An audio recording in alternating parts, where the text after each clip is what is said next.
but I think the development of full artificial intelligence would spell the end of the human race.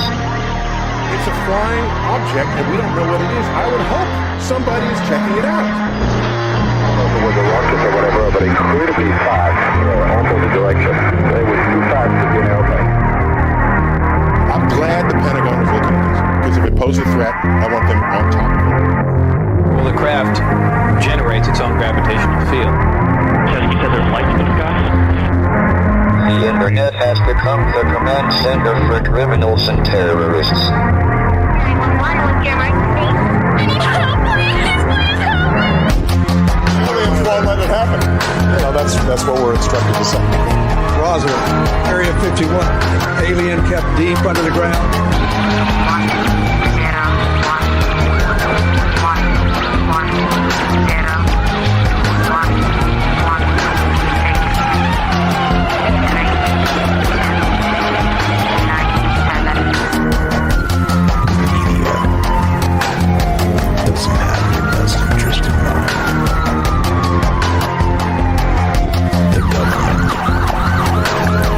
Self-serving. You're here for a reason. You're listening to Troubled Minds Radio.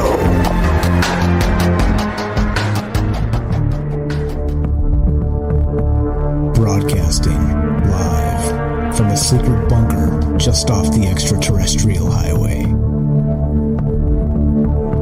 Somewhere in the desert sands outside of Las Vegas. From somewhere in space-time, loosely labeled Generation X on planet Earth.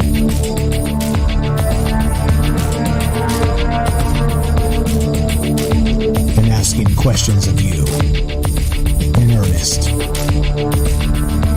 Into the digital darkness. Good evening and welcome to Troubled Minds Radio. I'm your host, Michael Strange. And something doesn't sound quite right. There we go. That's better. That's better. That's my radio voice. And where's my line? I forgot my line. My audio reset itself, and that's just no good just before the show when you have to redo all the audio. Yeah. Well, welcome to the show. Hello to all of you who might also have troubled minds. Now, this show is about all the things we're not allowed to talk about. Of course, that would be aliens. That would be conspiracy. That would be the paranormal. That would be the government, the 24-hour news cycle. That would be just the fact that it seems like we live in the upside down, the absolute upside down, and everything you look into, it doesn't even take a lot of looking into, to be perfectly honest. You just pay a little closer attention than, the 9 to 5, swinging out to work, coming back home, slamming some beers and watching some Netflix. And you start to notice some things are awry in the world we live in. And that's really what this show's about. It's about that and many other things. We try and combine all of this together because it's one huge narrative. It's one big, what would you call it? A big mind screw, let's say. How everything is just basically used against us. Our data is used by big tech, or the government is spying on us, on and on, right? Like you can go down the list and talk about all these things, and it's not right. It doesn't seem like it's supposed to be right, and yet here we are trying to figure it out and parse the details. So that's what the show's about. That's what's going on. I see you guys in chat. Speaking of chat, we are streaming on Facebook. We are streaming on YouTube. We are streaming on DLive. We are broadcasting live on the Fringe FM. And this is a conversation. This is less a show. This is more a conversation. Shout out to Jason that pointed that out. Now, the thing is this. We always do this live. We always have, even way back in the old days when we just did YouTube. We do this live because transparency is an important part of this show, okay? I say a lot of things, and I'm going off the same sources everybody has. I don't have any inside sources or insider information or anything. I'm looking at the media, trying to parse the information and figure out what the hell is going on. And so in the vein of transparency, we have a phone number up. We always have a phone number up. If you want to be part of the conversation tonight, just give us a call. The phone number is 702-957-1037. That's 702-957-1037. You can also join the Discord, which both the phone number and the Discord are on troubledminds.org. That's the official website. You can find the phone number right on top, the Discord right on top, and all the information about the show right on top of the webpage there. So there we go. To be part of this conversation tonight, 702-957-1037. Now, what is this conversation tonight? Well, there's a news story that came out, interestingly. And again, like I said, I don't have any inside sources here or anything. I'm just watching the news cycle just like you guys are, trying to figure out how much is propaganda, trying to figure out how much is BS, how much is fake news, how much is this, how much is that. And, after you take out all the garbage from the news cycle, we're left with a really pathetic amount of truth. And that's what we talk about here. So again, like I said, transparency is important. If you disagree with me and or you want to check me and say this source is bogus, you're all welcome to that. 702-957-1037. But let's go to this. This is reported by, actually this is an old one. Hold on. Let's see. Let's get the new one. There's a new one that just came out. So let's start with this. This is from inverse.com, okay? And this was March 22nd. What is the date today? I don't even know. This was yesterday. March 22nd, this was reported. And I'm sharing my links in the chat, so if you guys are following along in the chat, I will share my links, and you guys can be a part of this as we go through some of this information, because that's, again, part of the transparency process. I'm not here to make things up or make you believe things are true that aren't true. I'm just trying to figure it out just like you guys. So here we go. This is reported by inverse.com. And I saw this article yesterday and was like, no, come on, really? And yeah, yeah, this is what it says. Headline reads this: scientists can implant false memories and reverse them. Yeah, and reverse them, right? And so this is not new. This whole thing is not a new situation with trying to implant memories or false memories or any of the rest of this, right? We're going to get into some of these other things tonight. But one of them, if you go back to the 50s and the 60s, is MK Ultra. Like, the government was caught red-handed doing this stuff, testing psychedelic drugs, testing trauma, testing brainwashing, like direct brainwash on non-consenting people, let's say, right? So MK Ultra has a deep history of really what makes us not trust the government in many cases, right? If they did it then and they tried to get away with it then, what makes you think much has changed? Okay, that's one man's opinion. What can I say? And it makes me suspicious, right? Like, for instance, it makes me suspicious when the government is more interested in your health than you are as an individual. Doesn't that make you a little suspicious? Yeah, me too. Yeah, me too. So, yeah, a little bit weird, right? So, and the thing is with this is that the scientists. Okay, let's read just a little bit of this article so we can kind of get down to where this begins and how this started, this thought process in my head to talk about this tonight. Okay, so here we go. Memories are tricky and can comprise much more than our actual recollections. Our minds can make memories out of stories we've heard or photographs we've seen, even when the actual recollections are long forgotten. And new research suggests this can happen even when the stories aren't true. Quote, I find it so interesting but also scary that we base our entire identity and what we think about our past on something that's so malleable and fallible. Psychologist Aline Obrest at the University of Hagen in Germany tells Inverse. Obrest is the first author of a study released Monday in the Proceedings of the National Academy of Sciences that examines false memories and what can be done to reverse them. False memories, the study suggests, are more than unsettling. When they take root, they can disrupt the courtroom and the fate of the individuals there. And that's just one of the implications here, right? So again, even in normal times, right? Like just not Conspiracyville or any of the rest of this, just pop culture, right? You turn on that movie Inception, and what are they trying to do? The plot there is actually they're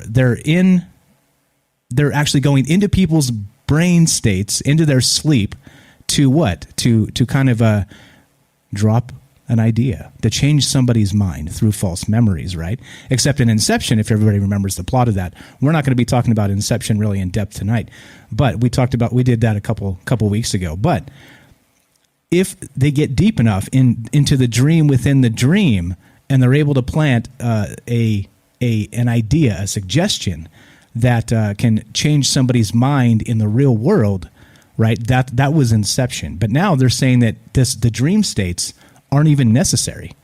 All right. Okay. Of course. Well, here we go. So let's go a little bit more from this article in Inverse. One of the biggest sources of false memory, says Obrist, is clinical psychologists who believe in repressed memories. This is the idea that a person who has experienced a traumatic event could selectively forget memories of their trauma. Quote, it's really well documented that what those people usually suffer from is not to be able to forget. They have flashbacks, they have PTSD, they cannot push it away, says Oberst. There's not much evidence for repression. But if a therapist says to a patient that the current symptoms suggest they may have, for example, been abused, and that if the patient doesn't remember it, it still could have happened, this can trigger false memories. Quote, if people try and search for a memory, they usually find something, Oberst says. These false memories become a major problem when they end up as evidence in a courtroom, which is why researchers are studying not just how they're created, but how they can be identified and reversed. So now check this out. This is where it gets creepy. And this is new. All right. This just happened. The study dropped yesterday. And in this new study, Oberst and colleagues were able to successfully implant false memories in study subjects and then reverse those same memories that they implanted, right? Now, again, right, the more you look at the news, the more this entire reality we live in seems more like a Black Mirror episode, does it not? It certainly seems that way to me. And, well, that's terrifying, is it not? I think that's just terrifying, that all these things, if this is real and these studies actually suggest that not only can you easily, right, we don't need dream states, we don't need MK Ultra type chemicals or LSD or any of the rest of that stuff. We just need some volunteers and a scientific process. And bingo, we can make you believe whatever we want you to believe, which of course has larger ramifications, right? With not just the fact that it can happen in a clinical setting like this, in some sort of a laboratory, but where we have what we talk about on this show quite a lot, the mass media, right? And the brainwash that comes along with that, and how they just repeat, and expect to basically make us believe the big lies, the big narrative, this is the big trap, all right? This is the big trap that comes from mass media brainwash. That there are only two political sides, right? That everything's a binary straw man argument. Everything is either red or blue, and there's nothing in between. Does anybody see how that actually benefits? Well, not us. Not us. We fight like hell about these things, right? Go on Facebook and just type in something not even political, just barely political, and see what happens. Yeah. That's exactly what's up. So, and so in not just mass media, now we're talking about, again, MK Ultra. We're talking about pop culture with Inception and things like Total Recall, which we'll get into a little bit tonight from Phillip K. Dick. And then this laboratory setting. So let's continue this article here.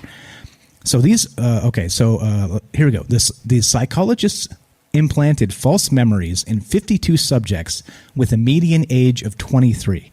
Thanks to critical assistance from the subject's parents. The parents identified events that had not happened to their kids and generated 2 events that were plausible but had not happened. Okay, as the researchers then asked the test subjects to recall each event, true or not, including details like who was present and when it happened. So in the study, they met multiple times, and by the 3rd session, most participants at least believed the false events had happened. More than half had developed actual false memories to them. This wasn't the first time researchers have demonstrated how easy it can be to implant false memories, but it was the first time they tried to reverse them without revealing to the subjects what had happened. So there we go. That's what we're talking about tonight. We're going to start there. And again, as always, this is a conversation. I'd love to hear from you guys tonight, as always. And you can, again, we're streaming live on YouTube, Facebook, and DLive. We're broadcasting live on the Fringe FM. And love to hear about you and what you think about MK Ultra, what you think about mass media brainwashing. And we'll get into a little bit of fun just a little bit later and talk about Phillip K. Dick as well. And some of the Total Recall is actually the one most people remember, and not the actual short story that he wrote. But anyway, so if you guys want to be part of the show, and put up the phone number as always here, 702-957-1037. That's 702-957-1037, and you can join the Discord, and we can talk about this and all kinds of other things. But here we go. So let's go back. Let's go back just a little bit. Now that article that I just kind of cited just a second ago there is brand new. That's a brand new study. Okay, so not only did they they were able to suggest memories. Okay, of course it was a little bit nefarious the way they did it, because they got help from the parents, and the parents kind of gave them plausible things that may have happened in their life that did not, and then so it was it was kind of like an inside job, right? But it doesn't necessarily have to be, does it? I think that's part of the point of the whole brainwash narratives and the way they do these things, but. This goes back again, so we can go back to the 50s and 60s, talk about MK Ultra, and again in pop culture, talk about things like Phillip K. Dick, Total Recall, who actually Phillip K. Dick, like I said, actually supposedly channeled an alien, right? An actual alien of sorts, and we'll touch on that just a little bit as we get into Phillip K. Dick in the second half here. But so he actually claims that the stories he wrote were not fiction; they were true.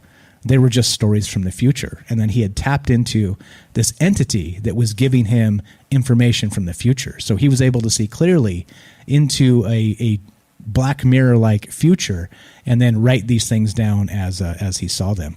So pretty crazy stuff here. But okay, so let's go back to June 15th, 2016, and this is from BigThink.com, and they were talking about this way back then, right?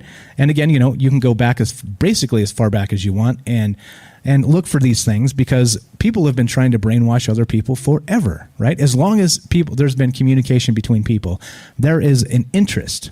There is value in making people believe what you want them to believe. All right. Now, let's go back to this. Putting this up on the stream here. This is from, again, June 15th, 2016. And this was how many years ago? That's 5 years ago. My math is terrible, but check this out. Scientists discover how to implant false memories. All right. Now, this was implanting false memories could cure Alzheimer's, PTSD, and depression. It could also make scapegoating easier, allow for witness tampering, or give those under a brutal dictatorship false patriotism. And yeah, right. Like this is a little bit crazy stuff. So unfortunately, this is I'm going to say fortunately, actually, this study in this article is they were actually conducting it on mice, which many of the science we see in the headlines, guys, where they say, we've decided that, scientists found out that we can live forever, right? Or things like this. You see these ridiculous clickbait headlines that are out there all the damn time. But most of those are not actually human experiments, of course, because in many of these experiments, you'd have to have huge waivers or kidnap people and do it against their will, right? But most of these headlines, you see the quote scientific headlines saying about, oh well, we can do this or we can do that now, this or the other thing. It's typically in mice, right? So they figured out something in mice themselves, right? And so does that mean it translates directly to people? Well, of mice and men, they say. No, directly no. That's ridiculous. But so again, back to June 15th, 2016, they were talking about it then, and they were doing it in mice. Okay, and just to sum up how this happened with this particular scientific expedition, let's call it. They were actually trying to implant false memories in these mice. All right. So this guy Steve Ramirez and Zhu Lu recently made history when they successfully implanted a false memory into the mind of a mouse. The proof was a simple reaction from the rodent, but the implications are vast. They placed the furry little creature inside a metal box, and it froze, displaying a distinct fear response. The mouse was reacting as if it had received an electrical shock when it hadn't at all. And so what they did, of course, if you want to read this, I always encourage you to read these things in depth, read the whole thing if you're interested in where this stuff came from that I'm talking about. Because it's there's just too much to really get into the entire articles on a show like this. But it's important to know the context. So what they did is they basically put these, the mouse in a box, right? A little tiny box where it couldn't really move, and it freaked out. It froze. It had the fear response, okay?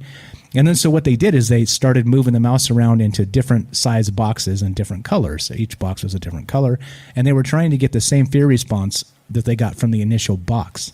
And they were trying to trigger that brain, the way the brain fired the fear response when they put the mouse in any box, even though the one was like super enclosed and cramped and mostly dark and not colorful, any of the rest of that. And that's really what made the mouse afraid, right? Because it was trapped, basically.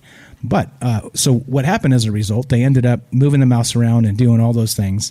And then they found the actual part of the brain in the mouse that was firing the electrical impulses to give it the actual fear mechanism, right? The fear part of the brain in the mouse brain, of course. Now, they were able to eventually move the mouse into a different colored box, which was more roomy and everything was cool and the mouse wasn't afraid at all. But then they were able to stimulate that exact part of the brain and make the mouse recall the version of fear that he had from the initial cramped, closed, dark box, right? So they were able to replicate it. So they gave the mouse a memory, and then they triggered that memory through some sort of electrical impulse in his brain. All right. So again, and this was again 2016. This was the summer of 2016 when they were doing this stuff. And I think the thing that actually makes me a little bit nervous about all this is, of course, they've never stopped. All right. They've never stopped. Like I said, you go back through history, and as long as people could communicate, we were trying to brainwash each other from way back in the day. So I don't know. MK Ultra, like I said, and now this, and then the new one where we have suggesting to people that things happened in their past when they did not, after a few clinical therapy type sessions. The third one, the individuals that were participating didn't even know or couldn't tell which was the false memory anymore, because they had reinforced it. They had, they had done the whole, this is definitely plausible, right? This is plausible. And so again, through talking to them, just through, again, like sitting down, being comfortable, and you get the brainwash technique happening from professionals, right? Professionals, quote, professionals. So anyway, that's what we're talking about tonight. That's what's on deck. As always, this is a conversation. This is not a show. Love for you to be part of this. If you want to be part of the show tonight, 702 or the conversation. See what I did there? 702-957-1037. You can join the Discord and you can be part of it. And I'd like to know if we have. So the question for tonight is this: if we base so much of ourselves on our memories and what built us to be who we are today, and memories are so flexible, so malleable, so fallible, that it seems like we certainly live in a world of ish, don't we? Of kind of, maybe, of, well, to my best estimate, and my best estimate may be flawed beyond belief. That's the question. If those things are all true, how do we know what reality really is? Go back to your earliest memory, and how accurate do you think it is? And of course, well, that's what we do on this show. Those are the things we talk about, and that's why we do this. So if you love this, and I love talking about it, which is why we're here, you can give us a call, 702-957-1037. One more time, that's 702-957-1037. You can join the Discord at troubledminds.org. I'm Michael Strange. This is Troubled Minds. We're talking about brainwashing. We're talking about total recall, and we're talking about false memories. If you like this type of thing, hang tight. We'll be right back with more.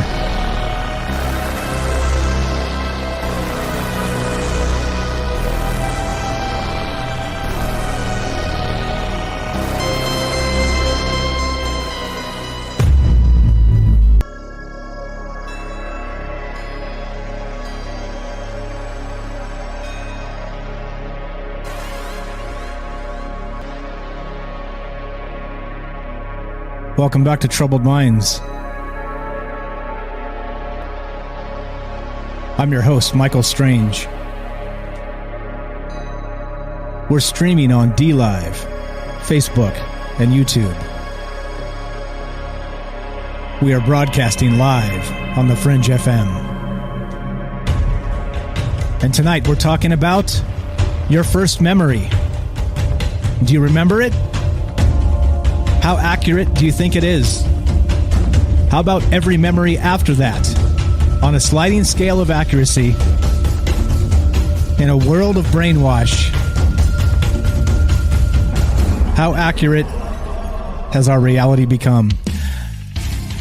I think that's the scary part. That's the scary part. So a study was done recently where they were able to implant false memories. Okay, they did this clinically. They did this in a laboratory type situation, right? The scientific method, the whole deal, where they had people come in, volunteers, and they were seeded with information from their parents, all right, with false memories, with real memories and false memories. And they were brought in and they talked to them about this stuff, and they basically kind of slipped in these fake memories and reinforced them. And they were able to put them in there, and then by the third session, the individuals were really kind of not sure which memories were real and which were fake anymore. They accepted them all as real and just kind of mixed them with what they were told from these clinical folks, these nice individuals that are studying brainwashing. if you get what I'm saying. But that's what we're talking about tonight. So if you go all the way back to your very first memory, so that we're changing the question. What was your first memory, and how accurate do you think it is? And then, like I said, on a sliding scale from that one moment, your hard drive in your brain, or whatever you want to call it, has kicked in and turned into what? Turned us into who we are, really. Okay, every experience, everything that our brain wants to hold on to for, fight or flight, or whatever you want to call it, if you believe in any of that stuff, right? Or whether we learned these things from, the hard way, or we learned them through study, whatever it is, right? Our brain picks and chooses which things to actually make relevant, to make important to us going forward. And so, of course, a lot of it kind of gets thrown in the trash can. We forget all kinds of memories. And because, of course, if you had all your memories on the top of your top of your thought all the time, there'd be no room for anything else. So things have to be decided in a hierarchy of memory. And that's really the question, is everything that we remember an actual memory, or has it been tainted in some way by, let's say, by mass media? Let's say by let's say less than perfect family. Let's say malicious friends. Let's say by us being lazy, or being like abusive to ourselves with drinking too much, or things like this, right? There's a lot of things that can affect our memory. And so all those things aside, the thing that actually made me want to talk about this tonight was exactly the one where people are meddling with our memories. That's the one. And so there's more examples here. We'll get into some more examples, and we'll get into Phillip K. Dick. Actually, speaking of Phillip K. Dick, I did mention this in the commercials there when we were kind of kicking it. So Phillip K. Dick, right, one of the most prolific science fiction writers of all time, he actually said that he was channeling an individual, an entity. And so the things that he wrote, and so we're going to talk about Total Recall in just a little bit with if everybody remembers that movie. We're going to go back to the original Arnold Schwarzenegger. Everybody loves that guy, right? Every time I say something like that, then he does something stupid. But yeah, right? So that's what we're talking about. But Phillip K. Dick said he was actually channeling an entity, right? An actual, I think he called it Valis. Is that what it was called? Hold on. Let me pull this up and we can take a look at this real quick. So, yeah, he was channeling an entity, and he didn't say that he actually ended up with writing this stuff as science fiction. He actually was getting information from the future from this alien called Valis, I believe it is. Let's see. Let me find this real quick. But so think about that. He actually, let's see, here we go. And he was writing a novel. He was actually writing this novel named Valis when he passed away. But okay, so the story goes like this. He had a migraine headache, and it was like an impacted tooth, impacted molar or something. And he went to the dentist. We're talking about Phillip K. Dick and memories, and then we're going to get to Total Recall in a sec here. But okay, and so he ended up going to the dentist and getting something done, and they gave him some drugs. All right, some painkillers because he was having problems. And I'm just retelling the story from memory here because I can't find my link, so you'll have to forgive me. But let's see, we got Harlequin in there. I see you in the chat putting some good. I think Valis is the name. Yeah, definitely. Okay. So what he did was he got this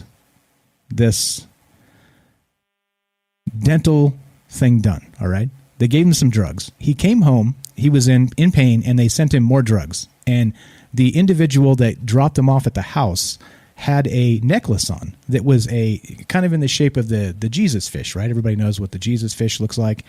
And they had this necklace on the individual. It was a young lady, I believe, that dropped off the drugs for his tooth. It was killing him.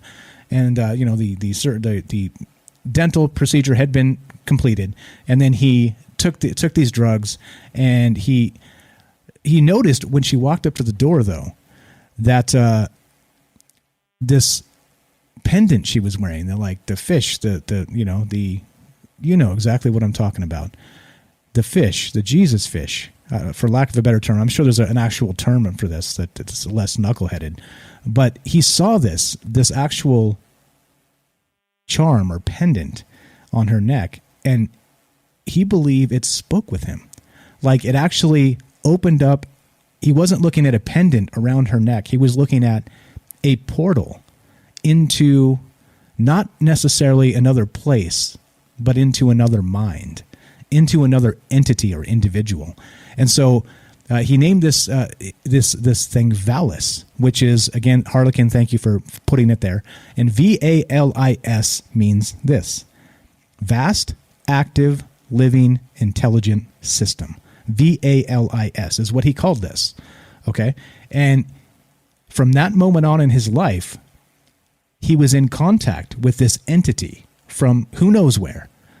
And he said it was looking after him. It was making him clean up his life. It was making him drink less and get, take care of himself and do this and do that.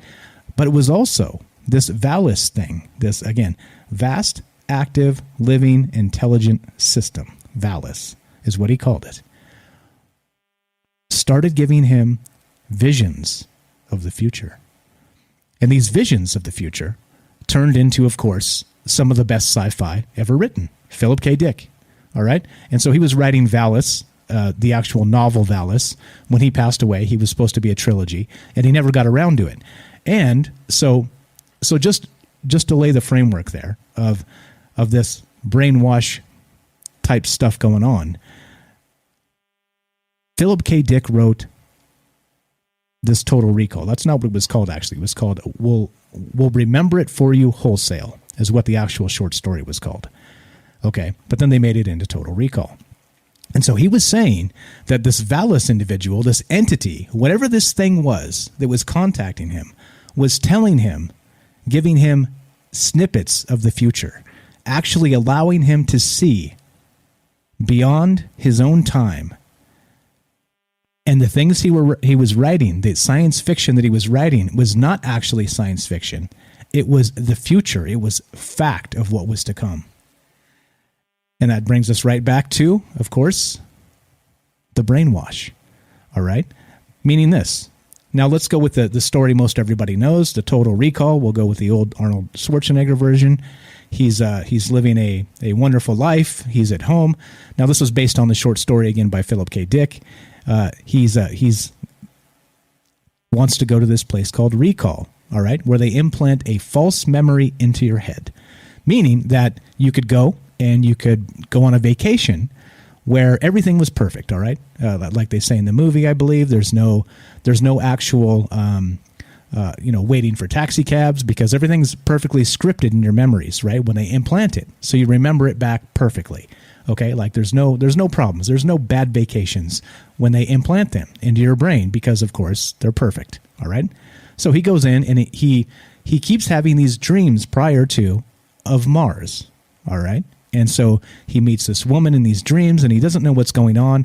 He's never been to Mars as far as he's aware. And then so he wants to go to Recall and have this memory, a vacation, implanted into his brain like he has been to Mars. All right? So you see, now let's go back to Phillip K. Dick, who wrote this, who wrote the original story and said that this is the future, right? He didn't say it at the time. It eventually came out that he thought he was actually channeling the future through this entity named VALIS, Vast Active Living Intelligent System. Okay? So then, if he's seeing the future through channeling some entity, and he's writing about going into some clinical setting and getting injected with something, and they alter your memory, and then when you come out of the sleep, you remember a perfect 2-week vacation. Well, changing your memory doesn't get any more direct than that, does it? It becomes an actual yeah.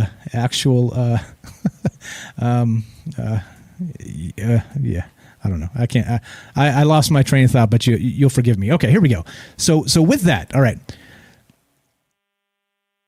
VALIS, Phillip K. Dick, Total Recall, implanting memories in your head. So that's the question tonight, right? If you can implant a memory, let's say from Total Recall, from Phillip K. Dick, from the rest of this, and go all the way back to your very first memory and think about it.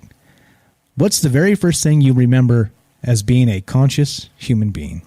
And then every memory thereafter, on a sliding scale, how accurate do you think all of them are? We live in a world where we talk about this all the time on this show, where the battle for the gray matter between your ears is fierce, with commercials, with symbols, with rituals, with music, with Hollywood, with propaganda, you name it, right? Everything you do and everywhere you go, people are trying to make you believe one thing or another. All right? So, if that's the case, and we can't really trust our own memories, how real is this reality? And there's a thing called hyperreality, actually. And it goes something a little like this, that in a land of mass media, it's difficult for us to differentiate between fact and fiction. And of course, that's because what are they doing all the time? They're trying to make us believe things that may or may not be true. And that's the worst part of it. That's the worst part of it here, that the fight is for our brain, and what we're actually talking about is our memory and how accurate is it and how much have they meddled in it. And that's what's going on tonight. If you guys want to be part of the conversation, 702-957-1037. Give me a call. We got one coming in. We'll take this phone call in just a sec. We have multiple lines, so if you want to be part of it, no problem. Get in here, and we'll put you on the show. Check in the Discord as well. We've got John in Discord. We'll go to John in a little bit. We'll go to Beechwood first. So the question is this, guys. Think back to your very first memory, and if you can remember that, how accurate is it? Right, and then every memory thereafter, in a mass media world where they're trying to make us remember or misremember. And I was going to do a little bit of the Mandela Effect as well. So if you guys want to talk about that, that's on the table as well tonight. I hadn't really prepared much for that, but it's definitely kind of fits into this conversation. So if you guys are into that, we can talk about that. We'll do an entire show on that in the future. It deserves more than just a quick mention. So here we go. Let's go to Beechwood in Massachusetts. What's up, my friend? You're on Trouble Minds with Mike. How are you? What's up, Mike? How you doing tonight? Fantastic, my friend. What is on your mind? What is your first memory? Awesome.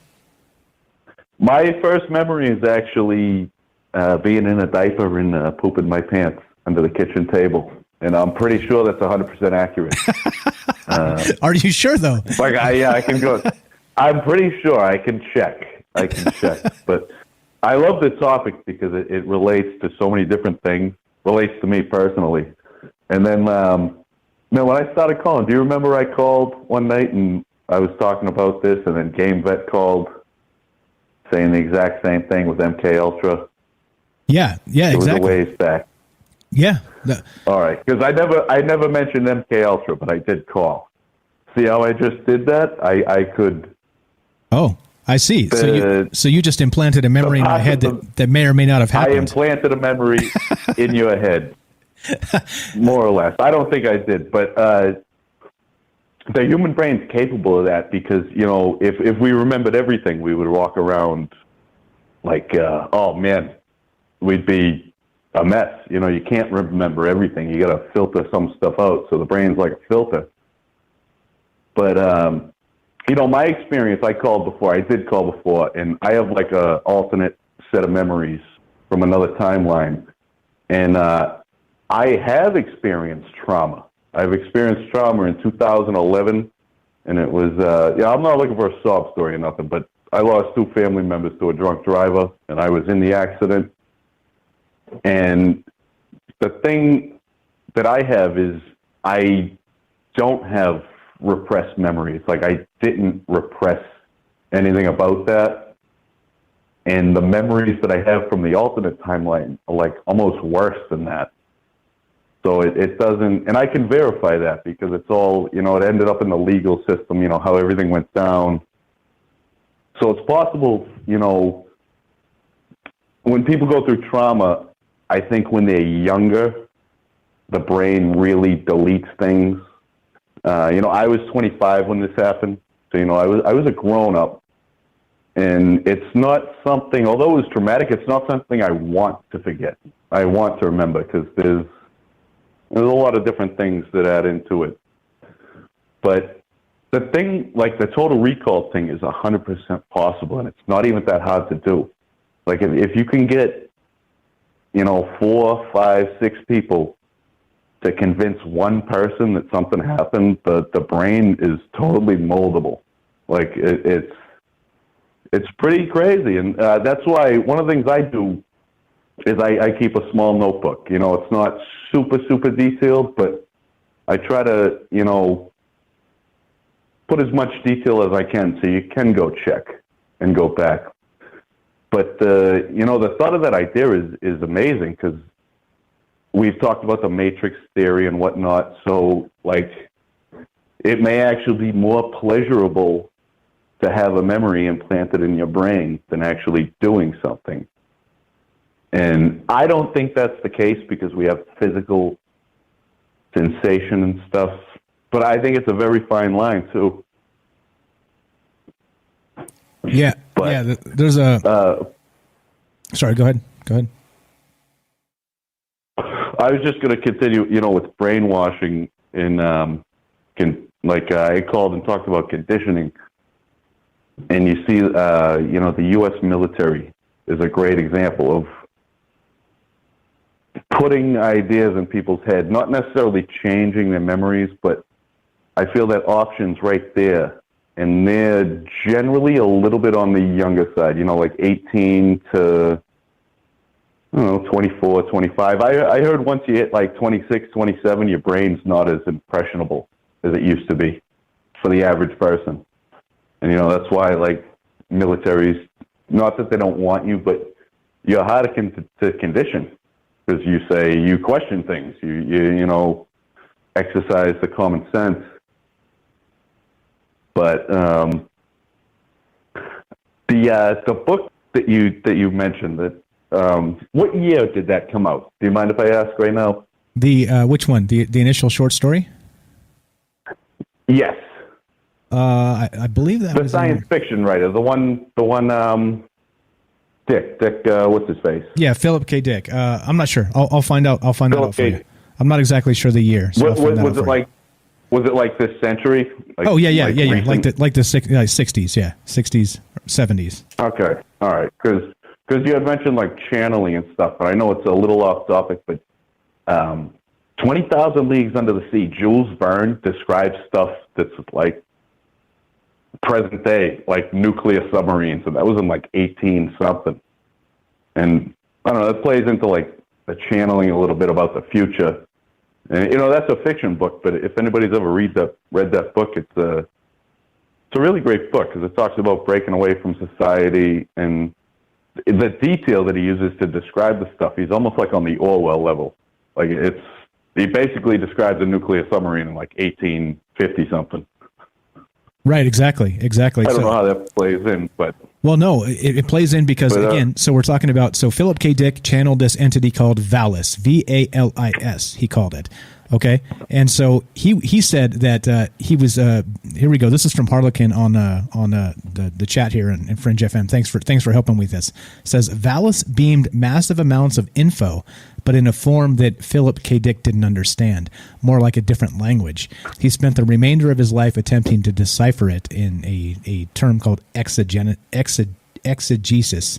But okay, so you asked the question this. We Can Remember It For You Wholesale was written and published in 1966. So it is definitely in our lifetime-ish, if you know what I mean.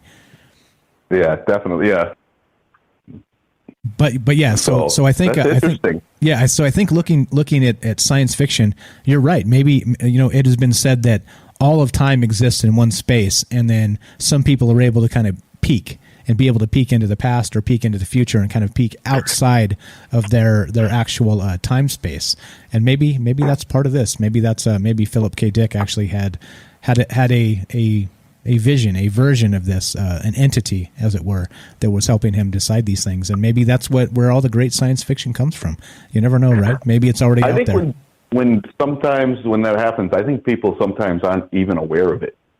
Because I ask myself, where does great, like science fiction, fantasy, like the ideas, they're so original, where do they manifest from and why? It's got to come from like an outside source, and it's such an interesting thing because you almost don't have control over it. Like I don't. I should try to get into science fiction writing, but like sometimes I go into these things where I daydream and I just can't stop, and I can deal with it. It's not, it doesn't disable me or unpleasurable or anything like that, but it's just like a weird phenomenon, that this everybody imagines these things, and then you see the similarities across the board, and then just the human drive. It's just like there's these little pieces missing. I mean, we've talked about it every time on the show, but it's it's true. And like, this is a great subject because you can go through and put little pieces together. Perfect. But, I appreciate it, my friend. That's really all I can think of right now. I appreciate it. It's tough when you call sometimes. Your mind goes blank. Yeah, tell me about it. It all plays in, all connects together. Exactly right. We got to go because we got a break. Beechwood from Massachusetts, you were the best, my friend. Thank you for the call. Thanks for helping me out with some ideas and some thoughts as part of this conversation. You take care. We'll talk to you soon, okay? No problem, my friend. Thank you. I'll talk to you later. Thanks. Take care. Thank you so much. There you go. If you guys want to be part of the show, 702-957-1037, just like that. We'll put you on the show. We're talking about memories, repression. We're talking about planting memories. We're talking about removing those memories. And as a result, of course, we're talking about Total Recall from Phillip K. Dick, one of the best ever. And apparently he was channeling some entity of sorts.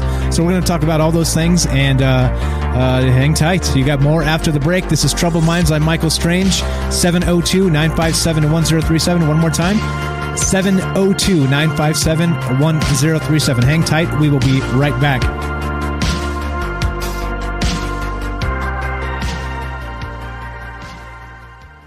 This is Michael Strange from Troubled Minds. Did you hear that scientists recently discovered radio waves coming from Proxima Centauri? Well, I cannot confirm nor deny. We are broadcasting from that neck of the woods. You are listening to KTLK, The Fringe FM. I wish none of this had happened. So do all who live to see such times, but that is not for them to decide. All we have to decide is what to do with the time that is given to us. There are other forces at work in this world, Frodo, besides the will of evil. Bilbo was meant to find the ring, in which case you also were meant to have it. And that is an encouraging thought.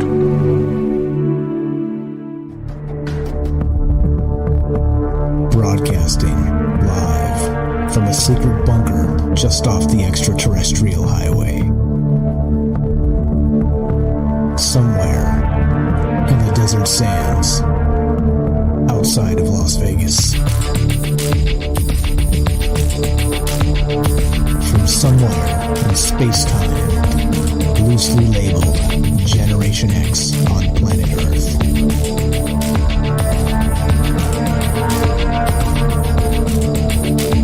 And asking questions of you in earnest into the digital darkness. Good evening and welcome to Troubled Minds Radio. I'm your host, Michael Strange.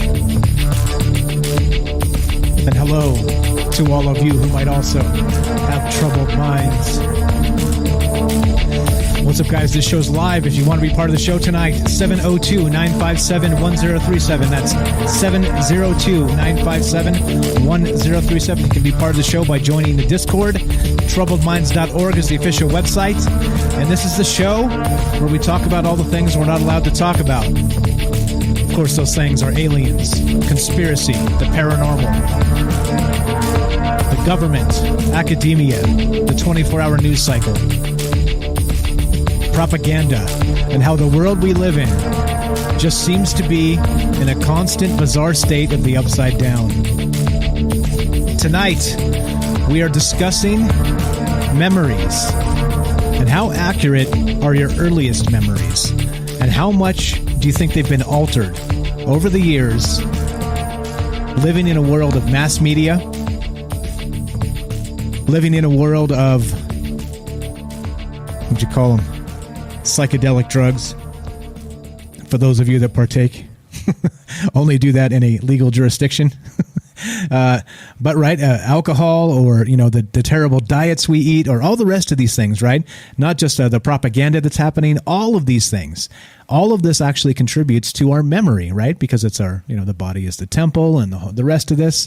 And so this article popped up yesterday where the scientists were actually discussing implanting false memories into people, and then as a result of that, they were able to, within just 3 simple sessions and a little bit of seeded by information from the experimentees' parents, able to give them a memory from their childhood that they didn't actually have. And within 3 short sessions or discussions, they were able to implant these false memories and make them actually believe they happened. All right, because of course, right, the parents would say, well, let's say that we were, when this individual was 8, we were on vacation at this particular place.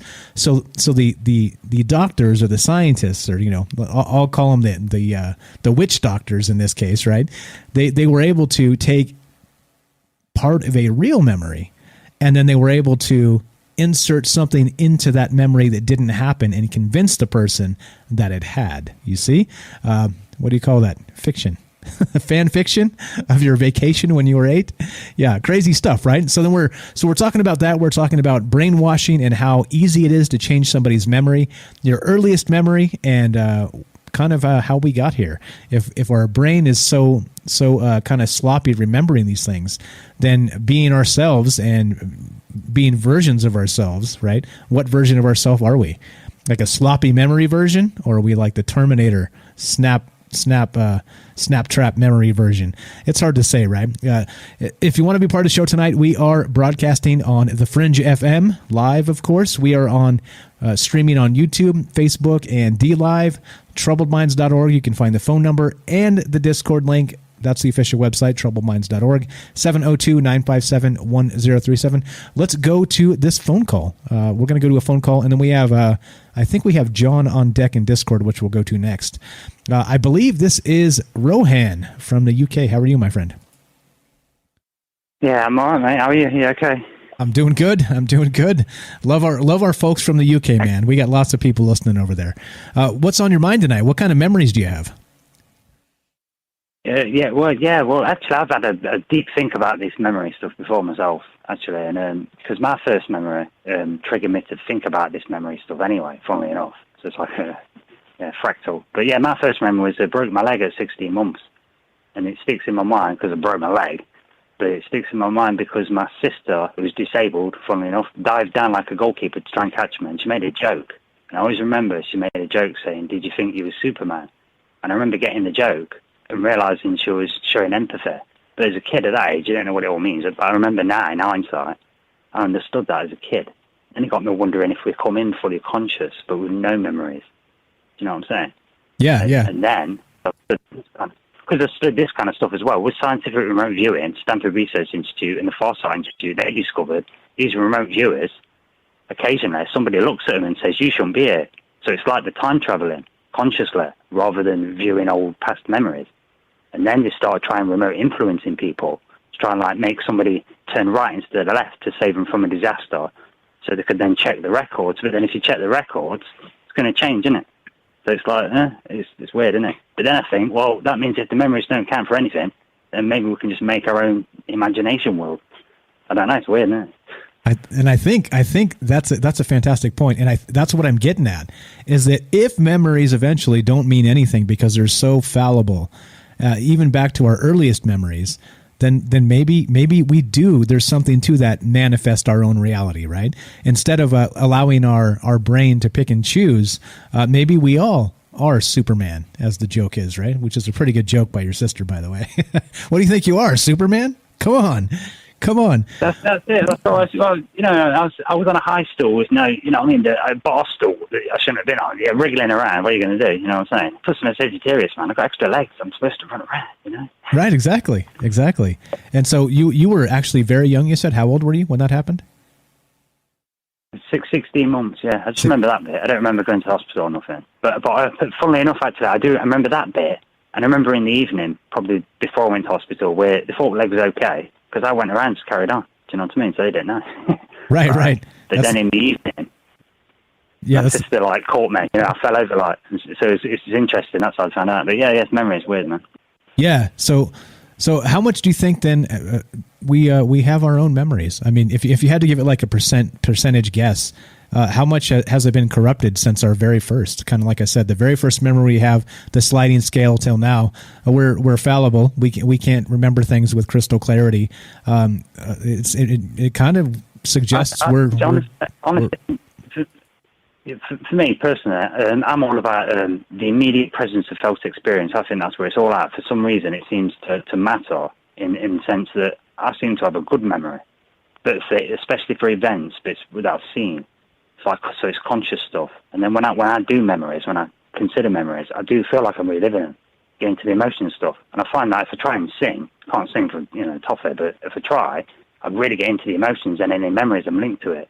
So I wonder is it just time travel then? Because memories, are they different to dreams or imagination? And then you wonder about when you imagine things for the future, trying to make plans, or you just see impossible timelines, and is that why memories seem distorted when you think of them different?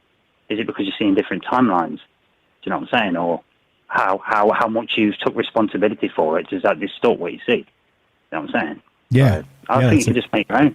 I think we're all near in the Matrix, and I think that's the world's biggest secret. And I think that's why they're trying to do a shotgun wedding and scare everybody, because they're waving the fist at the sun, trying to stop the Aquarius age coming in, which is renewal. When really, if they can just scare enough people, they will manifest this Mad Max world with them at the top, just like they want. If they can just scare enough, you know. Yeah, I'm with you. Interesting, you say the different maybe iterations of the universe, right? Maybe that Mandela Effect. You've heard of that, right? The Mandela Effect. Yeah. So well, somebody told me that that's been a mix-up of words. He thinks about Nelson Mandela, because of this thing about whether he died or not. But really, it's about the Mandelbrot set, isn't it? More fractal, thinking of it more like that rather than Nelson Mandela. I think that's exactly. Anyway, So it's like these are collective false memories, basically, is what the Mandela Effect is. So just a brief for the people that don't know what it is. So some people believe, and if you think back, if you're old enough, people believe that Nelson Mandela died in the late 80s, early 90s in prison somewhere, but that wasn't actually the case. And so when you took did surveys of people, like many people were saying the same or similar things, but it was not true at all. Like he lived well into the 2000s and died a very old man, and he was not in prison when he passed away. So it's like these collective memories that are somehow able to be validated by asking people, and these memories are false. And so kind of the fractal, like you're saying there, is that maybe that we began in a chunk of the universe as a time changed or something splintered off, and maybe that did happen, and then something changed, the glitch in the matrix, as they say, or one of these things, like who knows, right? And it was like Mandela, a big story, wasn't it, right? So maybe it's the case of just keep repeating it on the telly, and everyone gets that impression he's on the brink of death, because I think he might have been in prison at that time, and he might have got ill, and then we all get the impression, he's probably going to die in prison, so we kind of remember that bit. And then when he gets out and he's all right, they don't really drill it on you so much. Do you know what I mean? Because 1921 is when the television first began. Do you know, that's 100 years, man. To kiss this guy. So we've had it for a long time. Haven't we? That's a long time. And radio before that. Radio long before that. Yeah. What about this then for memories? What about this then for memories? The ruins on Mars are really people that's us from the future, time traveling here and imprinting their present on here, because it's two sets of us from two different timelines, time traveling here. So it imprints their ruins on our Mars, but they're ruins that we have yet to build. What about that for some crazy memory stuff? That's some crazy memory stuff. And there was they did do in Project Stargate, speaking of Mars and ruins, I can't remember exactly who the remote viewer was, but they went back to Mars 1 million years ago and saw that cataclysm happen, right? Is that what you're talking about? Like some sort of environmental catastrophe where the Martians had to escape and came to Earth as a result of that? Oh, no, I answered that. No, I was talking more like that Yellow Book stuff, like, you've got Roswell aliens are from the future, then some other ones come along and discover it, and they keep coming in and screwing with stuff, and all that stuff. I heard it from this random guy called Dan Burish on a Project Camelot years ago, and then he kind of disappeared. So I thought, it might be real then. I see. Okay.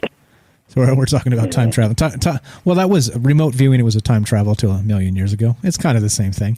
Yeah, crazy stuff, right? So I think maybe you're right. Maybe that's part of that whole manifesting our own reality, is just being able to kind of shape our memory to be most favorable and most healthy to our future, right? Like you say, kind of living in the moment and making sure that we don't dwell on the past too much, type of thing, right? Well, I've concluded, because if you look at people like Wim Hof, the Iceman, who uses breathing techniques to control his heart rate and stuff. You've heard of him? Yes, I actually do some Wim Hof breathing techniques. Yes, I've heard of him. Well, there you go. There you go. So you've heard of him then. So Wim Hof, he's literally learned to, for people who haven't heard of him, he's learned to control some of his autonomic functions by just breathing techniques, and that's yoga. And there's loads of yogas, and they're talking about control your mind. These people who've been around thousands of years, way before when Europe was all frozen in ice, they've been talking about learn your thoughts, control your mind, learn your breathing, do the yoga, do the this, do the that. And it's almost like an operating system, is what I'm seeing. And then we get like the two-slit experiment with quantum mechanics. Like, consciousness seems to govern reality, and that's what we keep hearing in the spiritual teachings, in the practical stuff. So it seems to me that our bodies can do all these incredible things that we think of as miracles, and we just need to learn the operating system and do the work. Because remote viewing, everyone seems to be able to do that. We all dream, so that's astral projection. Joe managed to do an OBE, so it can't be all that difficult if you just know how to do it, I reckon.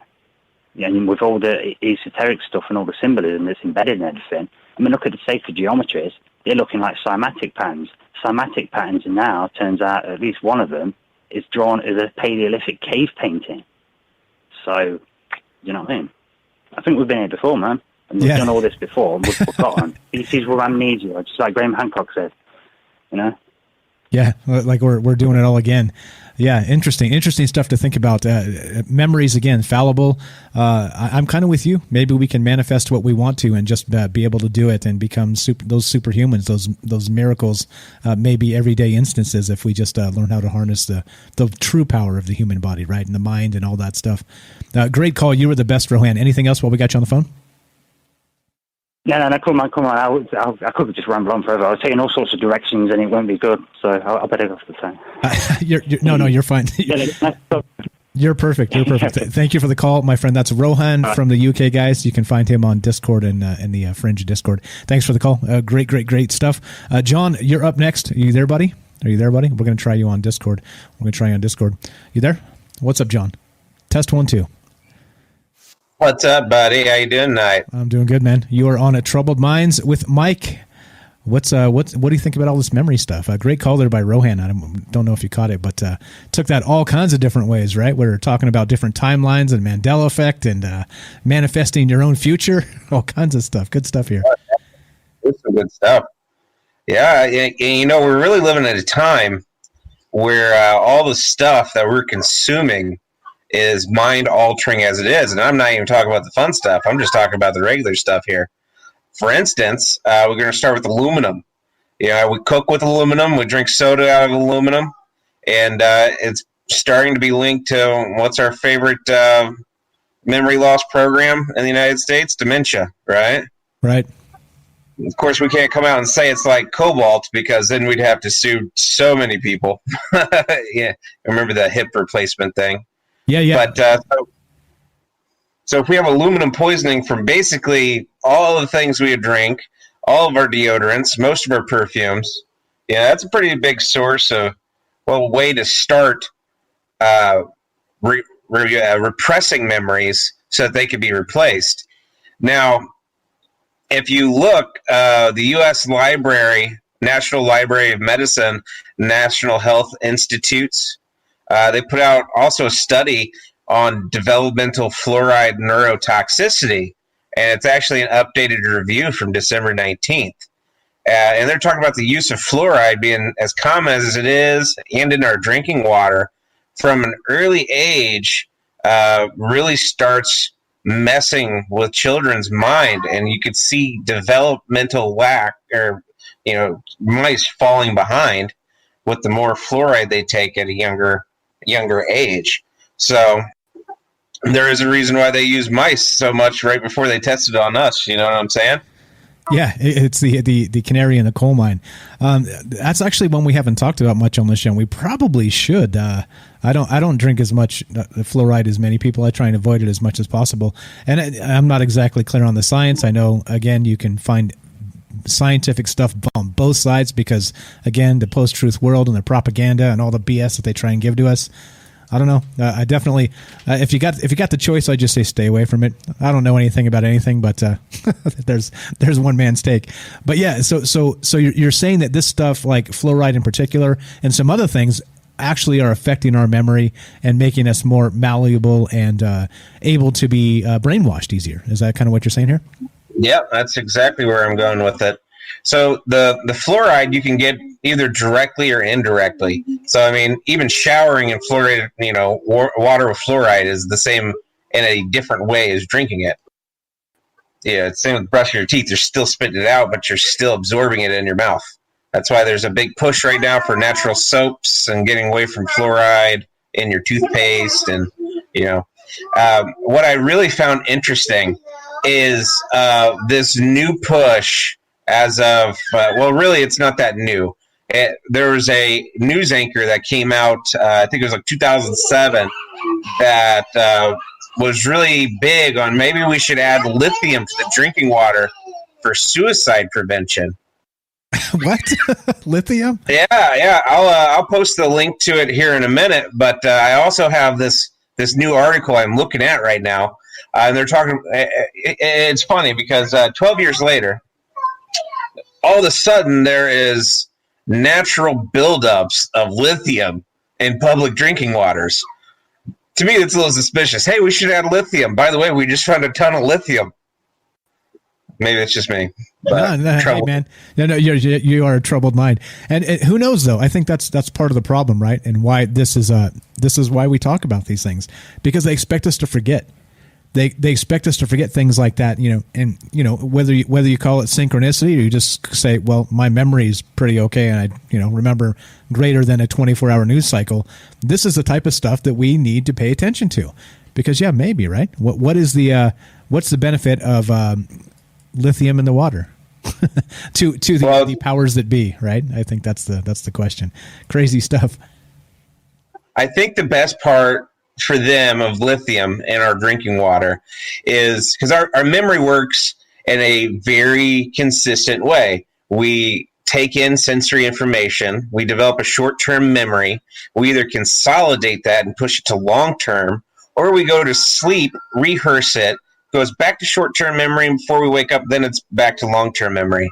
So if we are adding lithium in drinking water, if we're doing other things to affect the development of short-term memory, we're preventing vital information from going to long-term. So it all starts at sensory deprivation. And one thing I really wanted to point out is EMDR therapy. I think you might have talked about this just a little bit earlier.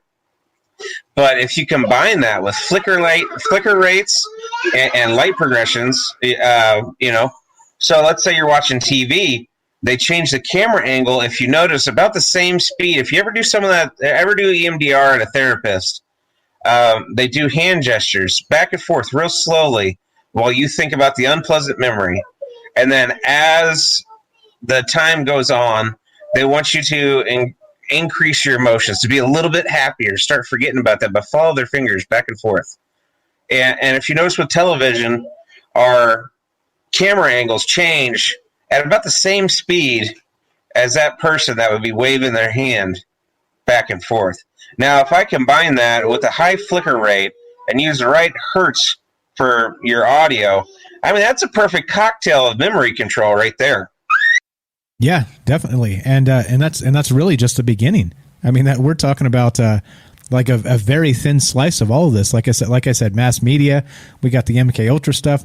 Who knows what the heck is really going on with the brainwash from television and all the commercials and jingles, and I'm telling you, man, symbols, and there's these ritual like they say that the anytime there's a music video going on, it's some sort of like ritual brainwash going on, things like this. Like, it's an unbelievable amount of things that are possible, and trying to alter our memories or alter our moods, or like you said, maybe make us a little bit more malleable with our memories. It's a terrifying time, man. It's all out there, it's all available, and it's all happening, and it's just for us to figure out what is what and what is not. And again, troubled mind, right? Welcome to Troubled Minds.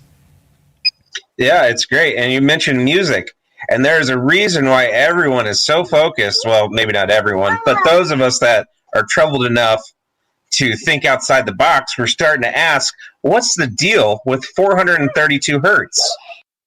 Yeah, that's another one too. I've been looking at that a little bit recently. I'm a musician, so I understand a little bit of that, but maybe, right? Maybe. I think maybe we can get into some of that. Yeah, maybe. So 432 versus 440 hertz is the thing, right? They say they changed it in the I think it was the 1800s to. Anyway, we'll get into that another time. We got to take a break. You are the best, John. I appreciate the call. Hey, yeah, no problem. Have a good one. Thanks a lot. You too. There we go. That's John from Facebook, and this is Troubled Minds. Fantastic call. Good stuff tonight, guys. I appreciate it. Saving me from myself. It's kind of what you guys do. Like I said, we are stronger together, and I appreciate the input. You're listening to Troubled Minds. I'm Michael Strange. 702-957-1037. You want to be part of the show tonight? We're talking about memories, false memories. What is this all about? Are they trying to make us forget or remember something that never happened?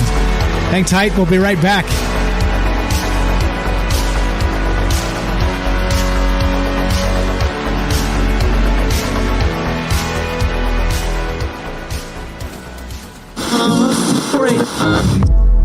The truth is out there, and so are we. KTLK. Digital Broadcasting. The Fringe FM.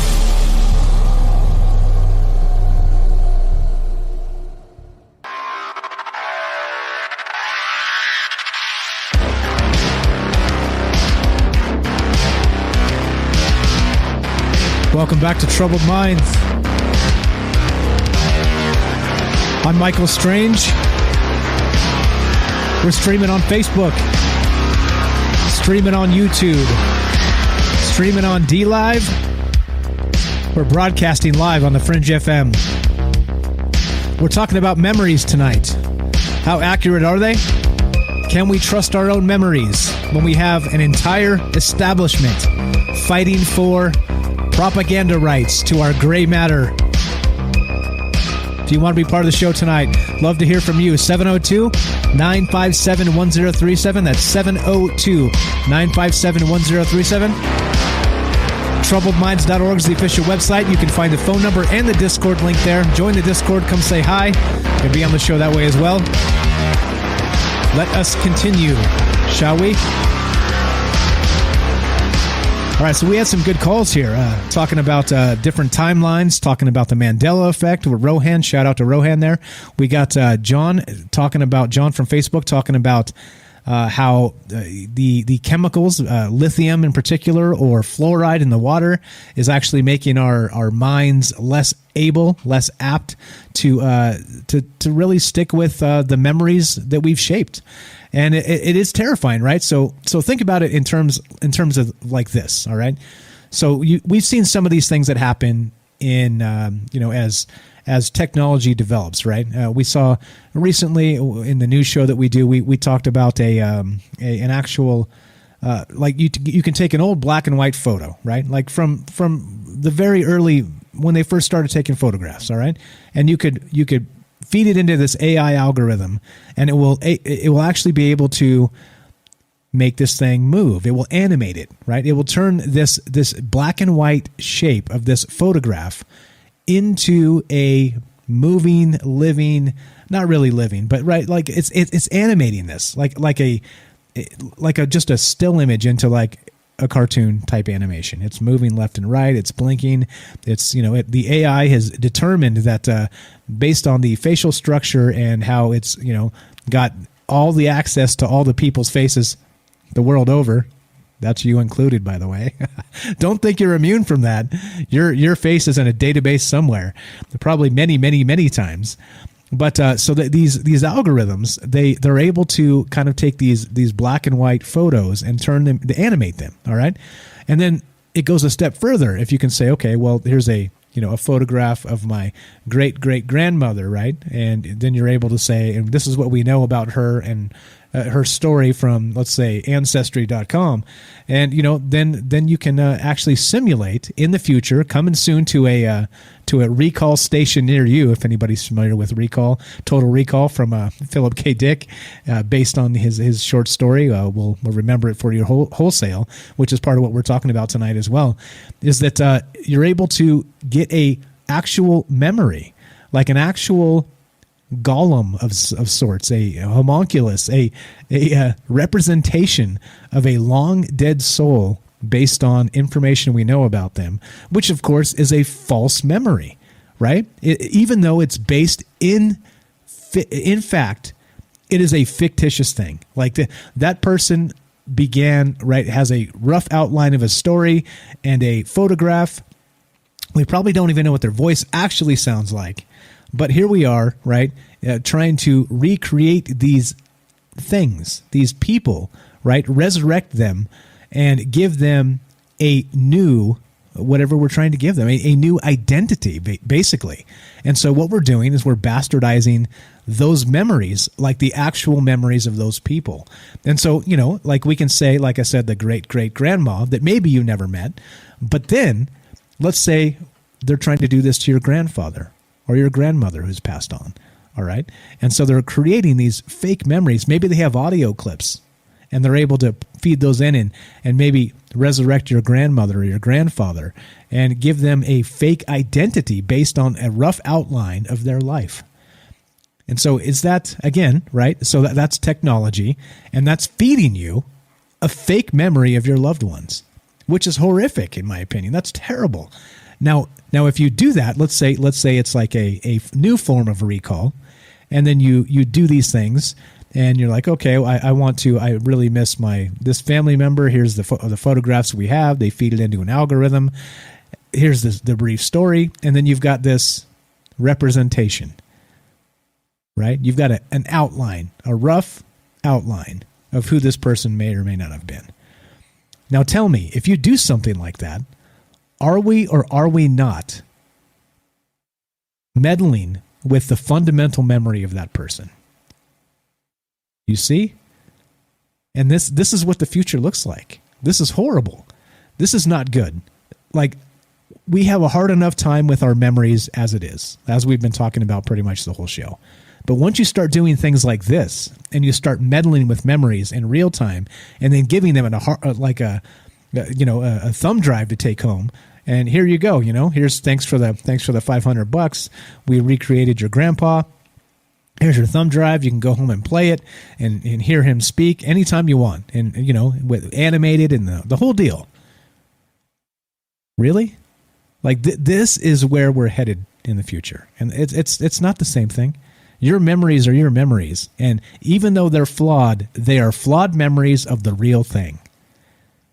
But you see what's happening. There's a battle out there happening of putting memories in our head or meddling with the memories we have. Terrifying, no? That's what we're talking about tonight. Love to hear from you. What's your first memory, and how accurate do you think it is, and do you think this is dangerous?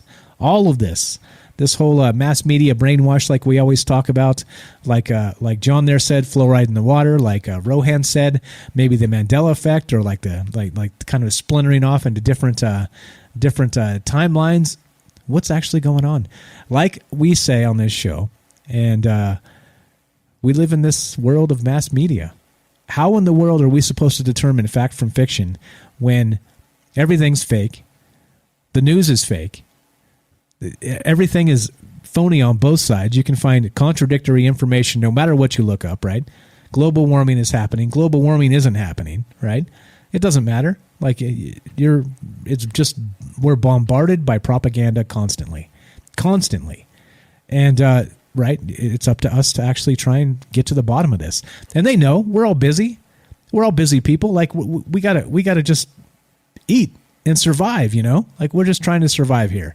And so they know, and I say they, and I mean the powers that be, the elites, the people who are actually putting this information out there and trying to battle for our brains with the propaganda, with Sean Hannity and Don Lemon and these guys, right, that are literally pumping our brain full of poison 5 nights a week, right, in expert fashion, professional propagandists. And here we are in the middle of it, trying to hold on to whatever memories we have and shape a future out of crumbling memories. Crazy stuff. Love to hear from you guys. What do you think about all of this? And Phillip K. Dick while we're at it. Phillip K. Dick, Total Recall. All that's on the table tonight. Even the Mandela Effect. You name it. We're all over the place. Sometimes you're a little more succinct. Sometimes you're just a train wreck. We're just going with train wreck tonight.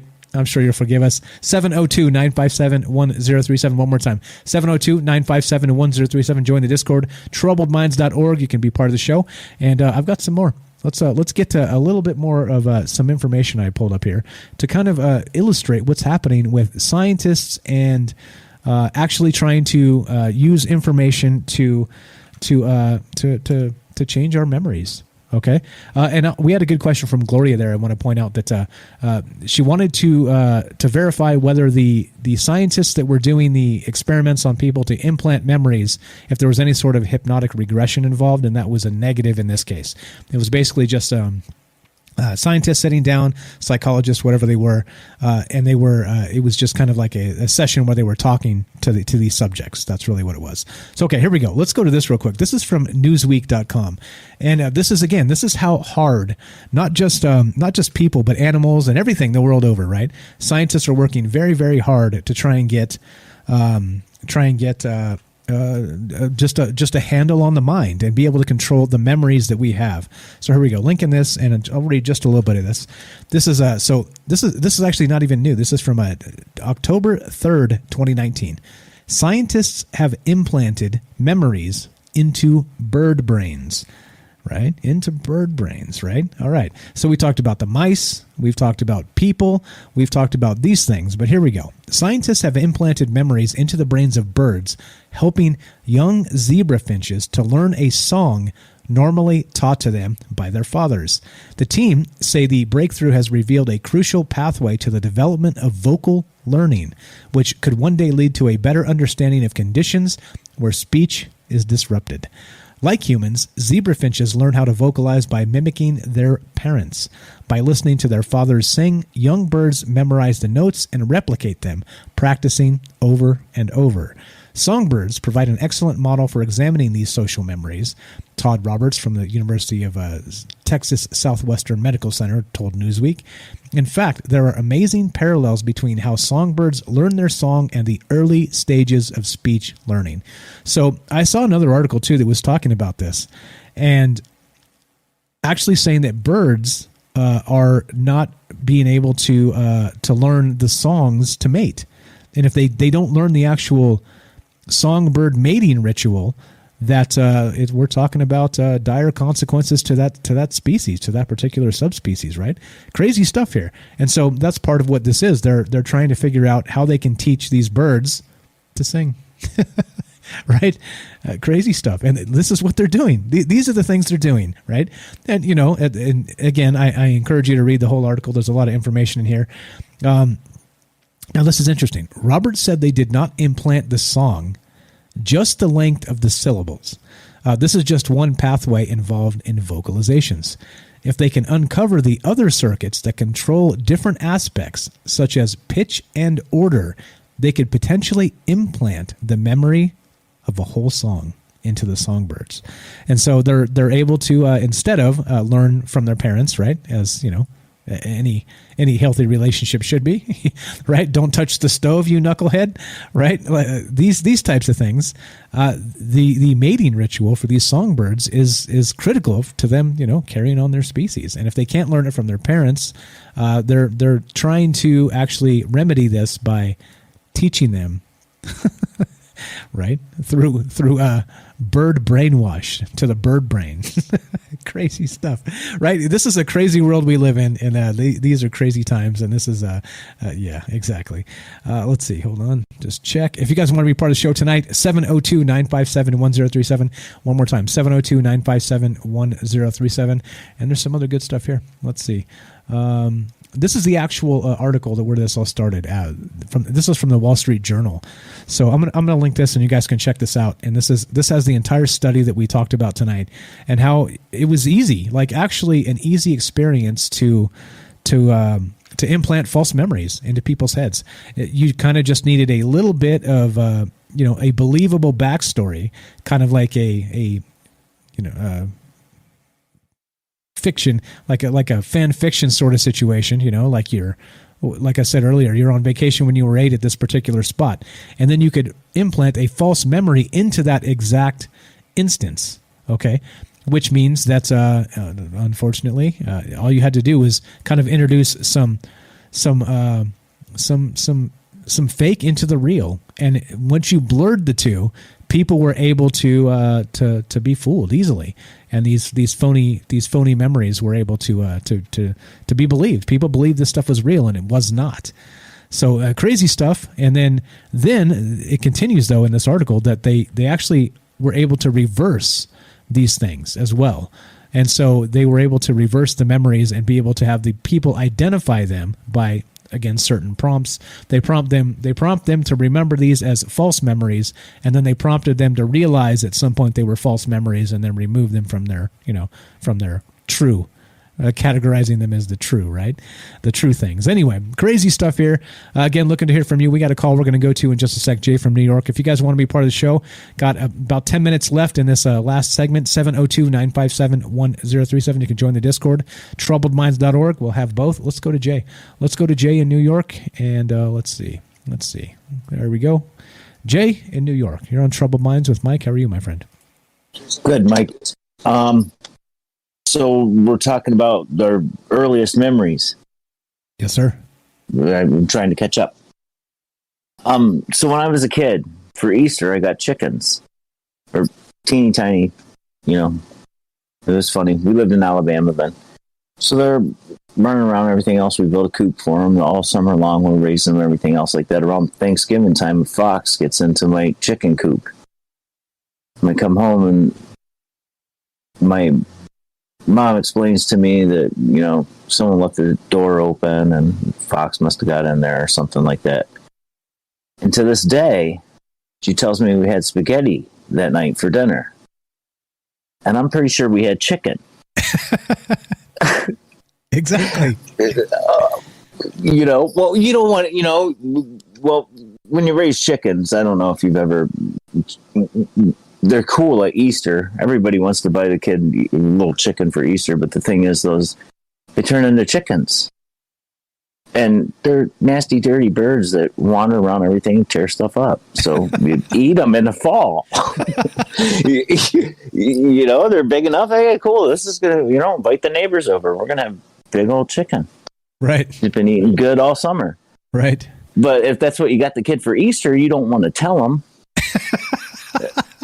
That's what happened to his chicken. Let me ask you real quick. So while we're on the subject, so if you know you're going to eat the chicken in a few months, do you let them be named, or are they just like chicken one, chicken? Oh, there were several. They were all named. I remember. I loved them. Okay. I don't remember what their names were, but I remember, come home from kindergarten. I was in kindergarten. I might have even been in preschool. Right. It was right around there. It's hard to remember when I left Alabama because we were in the military and we moved around a lot. So. Gotcha. Okay. That had something to do with it too, I'm sure. Yeah, totally. But yeah, we named them. So the rabbit too when I was older, but I knew better. Yeah. Okay. As long as you knew better. So when you were having like chicken dinner in like November or whatever, you knew you were eating Barney or whatever it was, right? I didn't at the time. I was only 5. All right. Fair enough.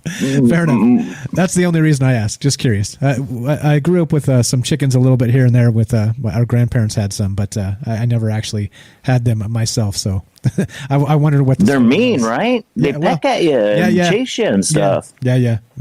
Chickens can be mean. No wonder we eat them. Exactly.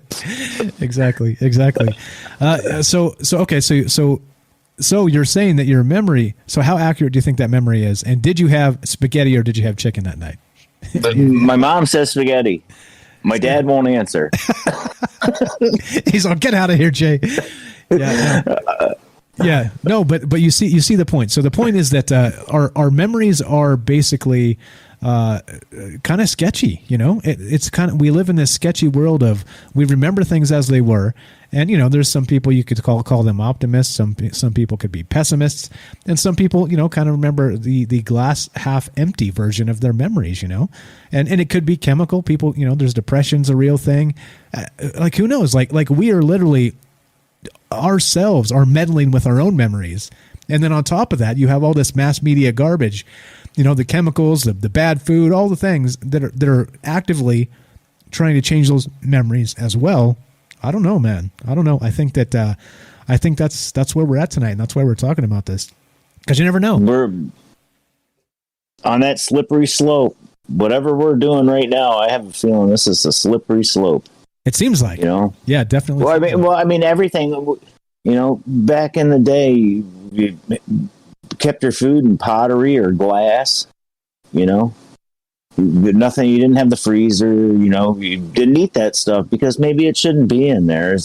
I know a little bit about refrigeration and stuff. Yeah, it's cool and everything else like that, but it's still releasing chemicals. That's why the guy has to come by to the bars and everything once every 2 months and charge back up the compressors in the basement for the walk-in box for the beer taps.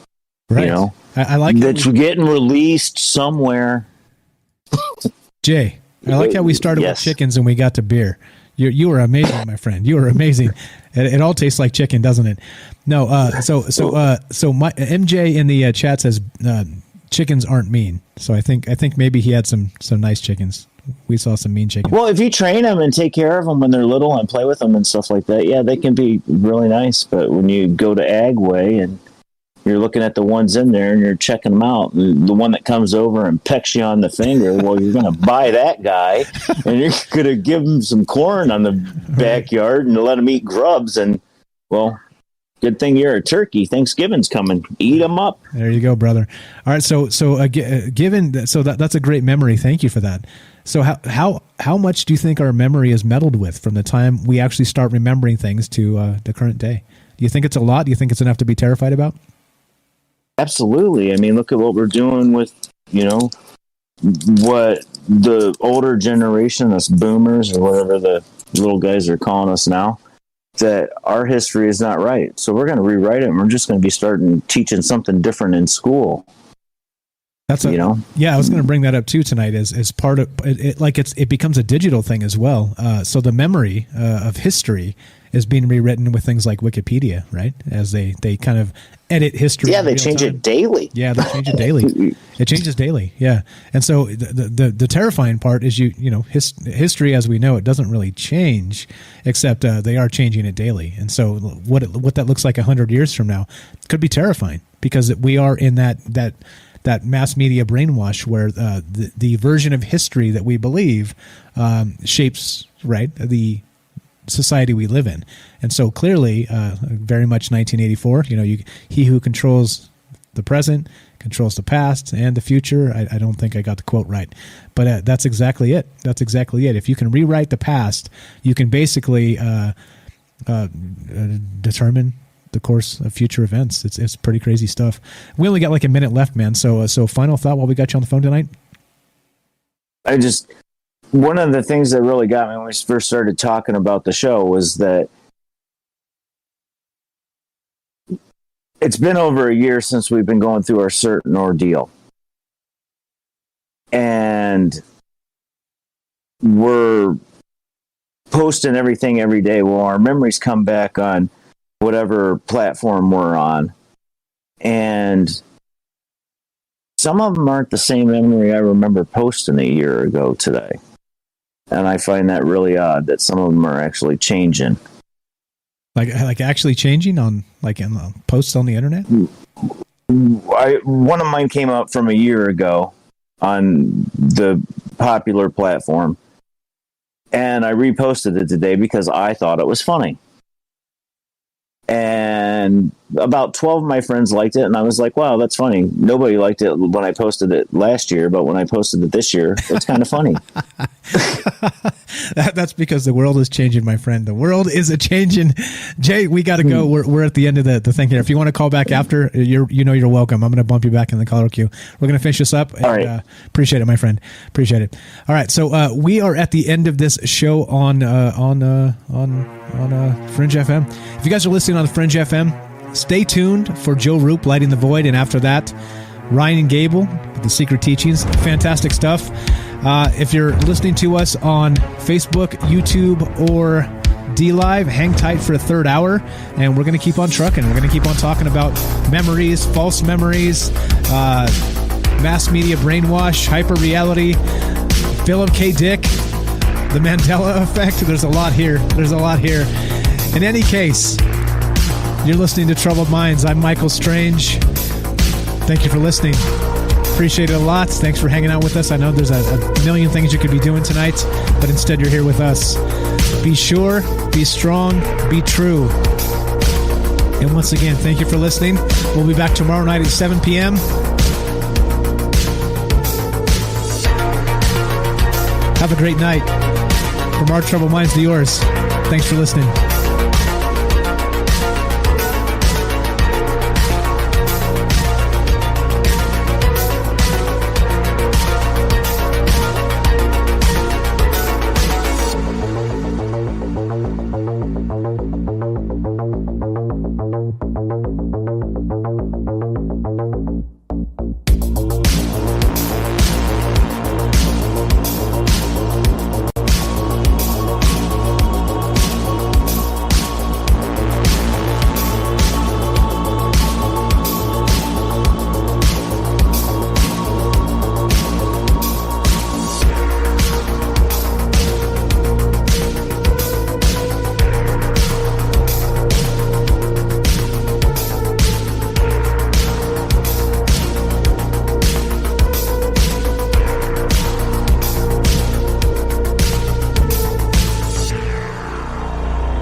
All right, we're still going, guys. We're going to go for another hour here. We're just, it's us. We're off the radio, and we're going to continue trucking. So hang tight. I'm going to go actually grab a couple beers. I got a puppy to take out. She's in a kennel crying and stuff.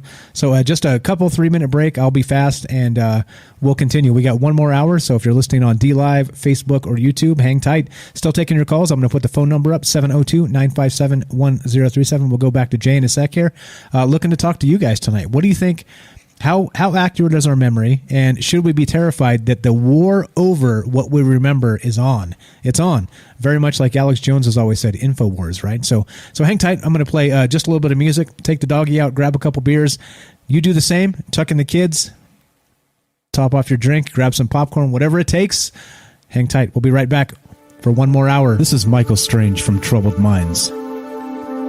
Did you hear that scientists recently discovered radio waves coming from Proxima Centauri?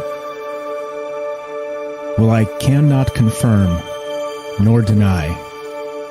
We are broadcasting from that neck of the woods. You are listening to KTLK, The Fringe FM.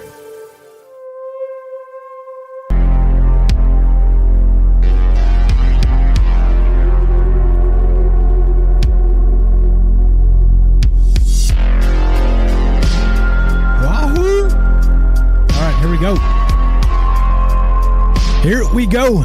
Hour 3, Troubled Minds. I'm Mike. I'm me or you. Together we're us, and this is a chocolate stout. Oh yeah. All right. So we're talking about. This is the thing, right? This is the whole premise of the show tonight. Our memories are our link to reality, right? That is our link to reality. But when we have like an entire establishment, meaning the world over, governments, mass media, the whole thing, right? Battling for our memories, for that gray matter between our ears, like I love to say. Is this a dangerous thing? When we have the world over meddling with our reality and our link to it. Crazy stuff, right?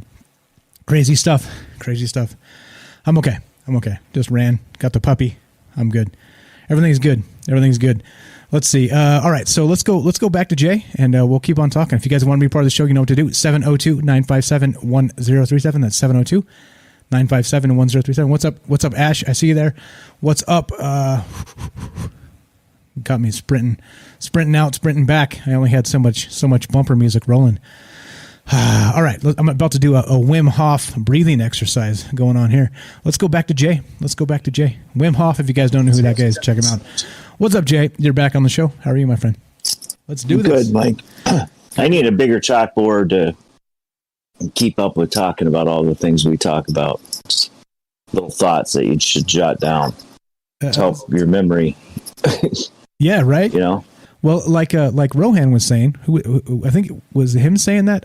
Somebody was saying they keep a journal and they write things down. Oh no, that was Beechwood, because you don't know, right? Like you kind of have to be able to go back and reference like something real, because nothing's real anymore, right? It's crazy the world we live in.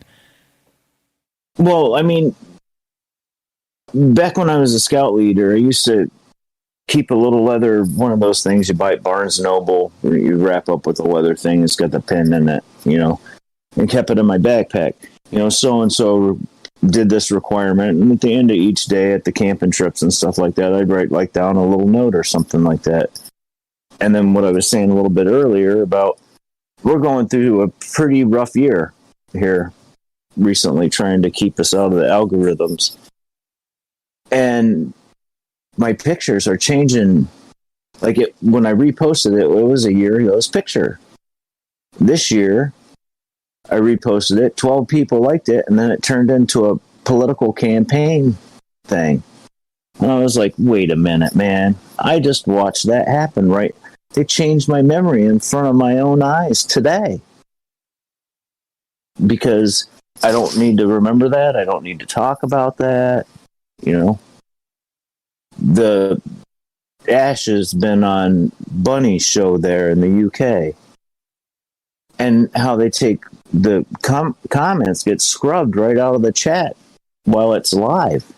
That's why I love listening to your show live, because I don't know if they do or not get scrubbed, but do they? Yeah, no. So, no. Well, okay. Yes. So the answer is yes. Comments do get taken out in real time, and there's a real-time moderation that happens with YouTube and Facebook and all the other big platforms, okay? It's happened ever since we started. And people type something and it doesn't show up in the chat for everybody, not even me. And I'm, the quote moderator that's watching the chat. I should be able to see it if it's been redacted, but I don't. So they take a screenshot and send it to me that shows they posted it, but it never actually went to the chat. So, and this has been going on for a long time, and you can't even like turn off those settings yourself, right? Like, let's say you're like, I don't care, just say whatever, let it rip, There's no setting for that. It like you're literally stuck by their rules or whatever the hell's going on. So yeah, some of these things do get taken off of get pulled down in real time. I mean, we've been taken off of streams in real time for playing some stuff. So I mean, I remember what happened with Facebook, whether that was an accident or a tech glitch or whatever, a couple of weeks ago or whatever it was. Yeah, I think that was just a tech glitch because we weren't doing anything nefarious, but still, let's hope so. Yeah, let's hope so. Exactly. I still haven't seen that last 10 minutes of the show. It should be on YouTube, man. It's all on YouTube. It always cuts at 10 minutes before the feed actually cut, though. Okay. I was listening to it on Facebook and chatting with you on the Discord when it shut off. So, but whatever. No, let's not go down that road because we don't want, we're going to run out of aluminum foil. We keep going that way, Right. I don't know. I'm, like you say, we're changing our memories, whether it's, like I think it was John that was talking earlier about the chemicals that are in the air and the water and the food and the aluminum and everything else like that. It's got to be. I've mercuried myself before, and I'll tell you, that was rough. I had to replace a mirror, and it was lined with mercury. It was a mercury-backed mirror, and I didn't know it. And I'm a smoker. So I'm like touching the back of the mirror, pulling the giant pieces of broken stuff out of it and everything else like that. And then all of a sudden, I start going Mad Hatter, like the guy in the Alice in Wonderland thing.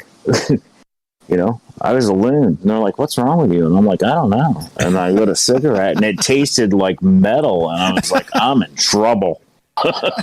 Something is seriously wrong with me. That is not good. That is not good. How long did that last? It took me over a year before I could eat sushi. Over a year. I had to eat broccoli for breakfast, lunch, and dinner. That's what the doctor told me. He goes, the only thing I can tell you is you got to eat broccoli or asparagus because it helps absorb the heavy metals and you pee it out. Oh, my God. That sounds horrible. Oh, it was nuts, that dude. Sounds horrible. It was nuts. I didn't know they put mercury in mirrors, man. They're teaching me new stuff. I didn't either.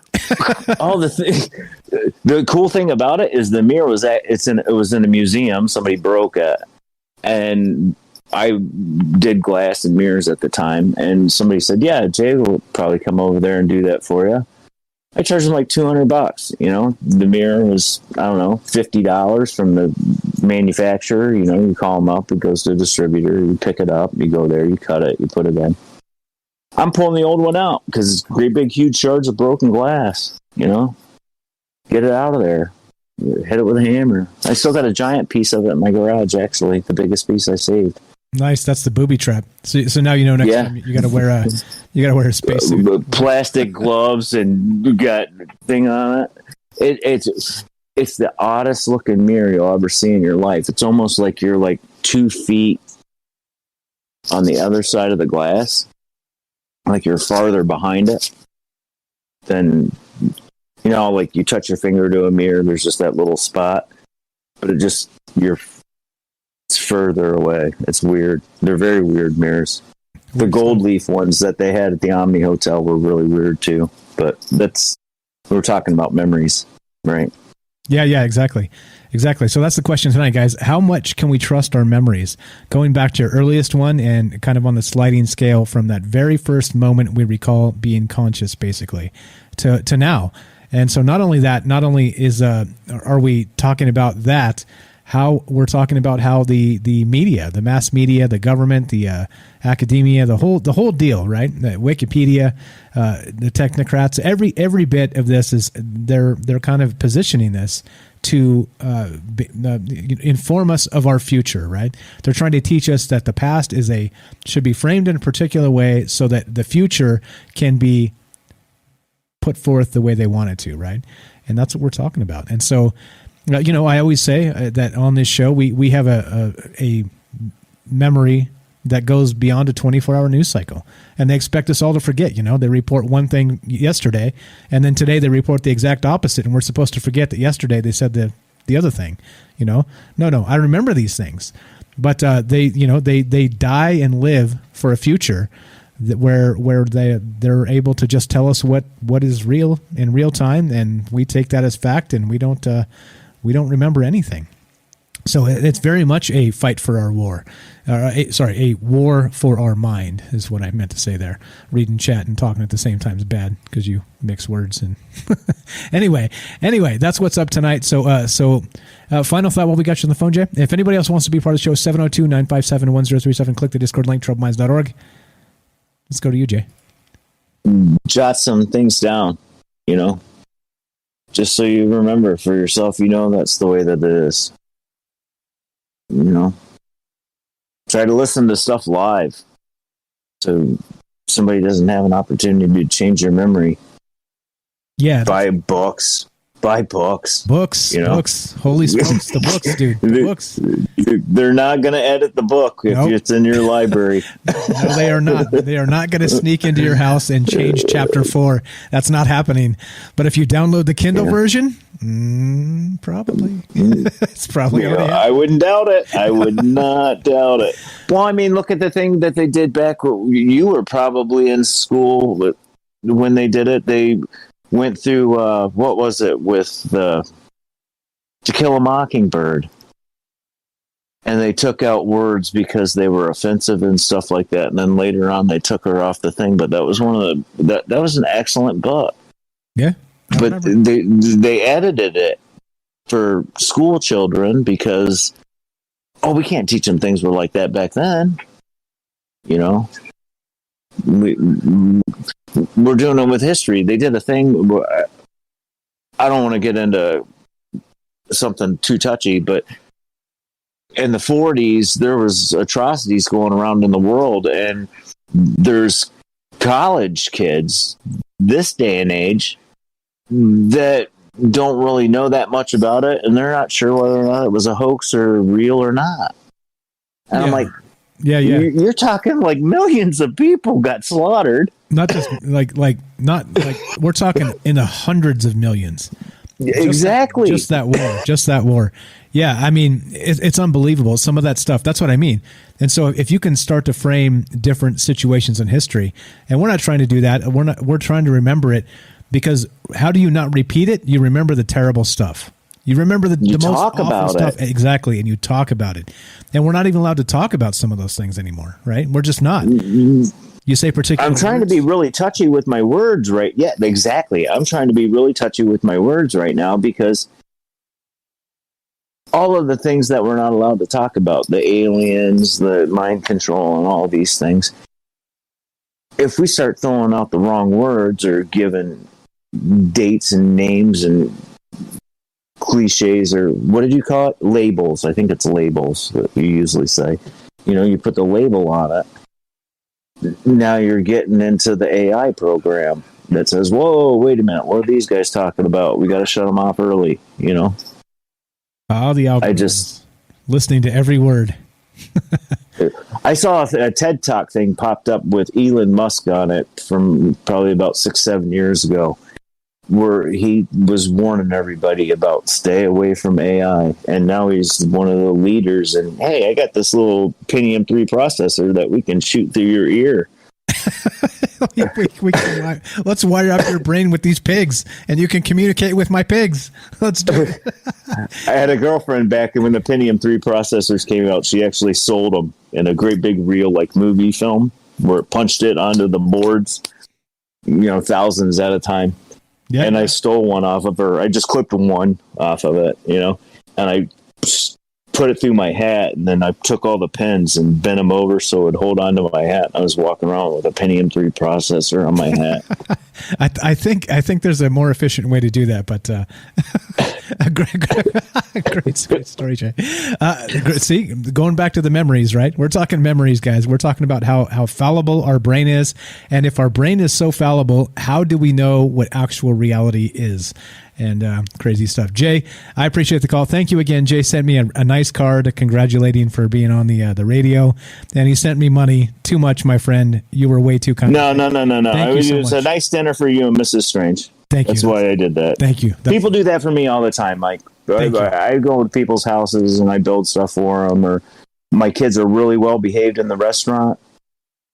People we don't even know, never met, never even seen, will buy us dinner. So you passing the forward thing, or pay it forward, or however these kids say it these days. Perfect. I will do the same thing. I appreciate it, my friend. Thank you so much. Thank you for listening. Thanks for being part of this. Thanks for contributing. Thanks for being you. God love you, Mike. Thanks, man. You too. Talk to you soon. You're going to keep on trucking. Let's go back to Beechwood. Looking to talk to you guys. Talking about memories tonight. That was Jay from New York, and we had John from Facebook. We got Jay from New York. We got Beechwood call tonight. We got Rohan. We're going to go back to Beechwood in a sec. Love to hear from you. What do you think is going on with our memories? With our memories being so fallible, what's the deal? Should we be concerned about the battle for the gray matter between our ears? Should we be concerned about the fluoride in the water? Should we be concerned about creating digital entities of people past that will actually literally wash out real memories of who those people really were? Like there's a lot here, right? And again, Phillip K. Dick is still on topic. So if you guys want to talk about Total Recall and Get Your Ass to Mars or any of the rest of that, it's all here. Love to hear it. Implanting memories, erasing implanted memories, and the rest of this. 702-957-1037. We're going to go to Beechwood. Let's go back to Beechwood. What's up, buddy? You're back. How you doing? Welcome to Troubled Minds. I'm back. I'm enjoying the show. That last call is what made me call back, because some of just a few weird things that he said about his Facebook posts, how he remembers them different a year ago, but it's only from what I got, like subtle difference, like a real subtle difference. And I have this theory that there's like a mirror world, that there's actually two physical worlds. And somehow they change back and forth, and we don't know the difference. And then he was talking about mirrors in particular, which is very bizarre, and old mirrors. Because when I was going through my experience, I was looking for answers. So I did a lot of tests, and one of the things that came up was like even simple as like lead poisoning. Because I am around that, and like heavy metals. And, that can affect the way you think, and it affects your memories. It's basically like your brain is almost like a pomegranate, and it's like a file cabinet. And when you get like poisoning, like lead poisoning or from heavy metals, it delays the reaction that you can retrieve those memories, and they have to go through more to get it. And when I actually got my blood tested, I didn't test for any of that. So it was another dead end, but that's another, option, a thing that happens. But now my alternate timeline memories it's from the people that I work with, and there's an alternate dimension. And I know a guy in this world, and he walks the borderline of like wealthy. He's very, very rich, almost wealthy, like if you want to count, he's not a billionaire, but almost. and not a lot of people know. And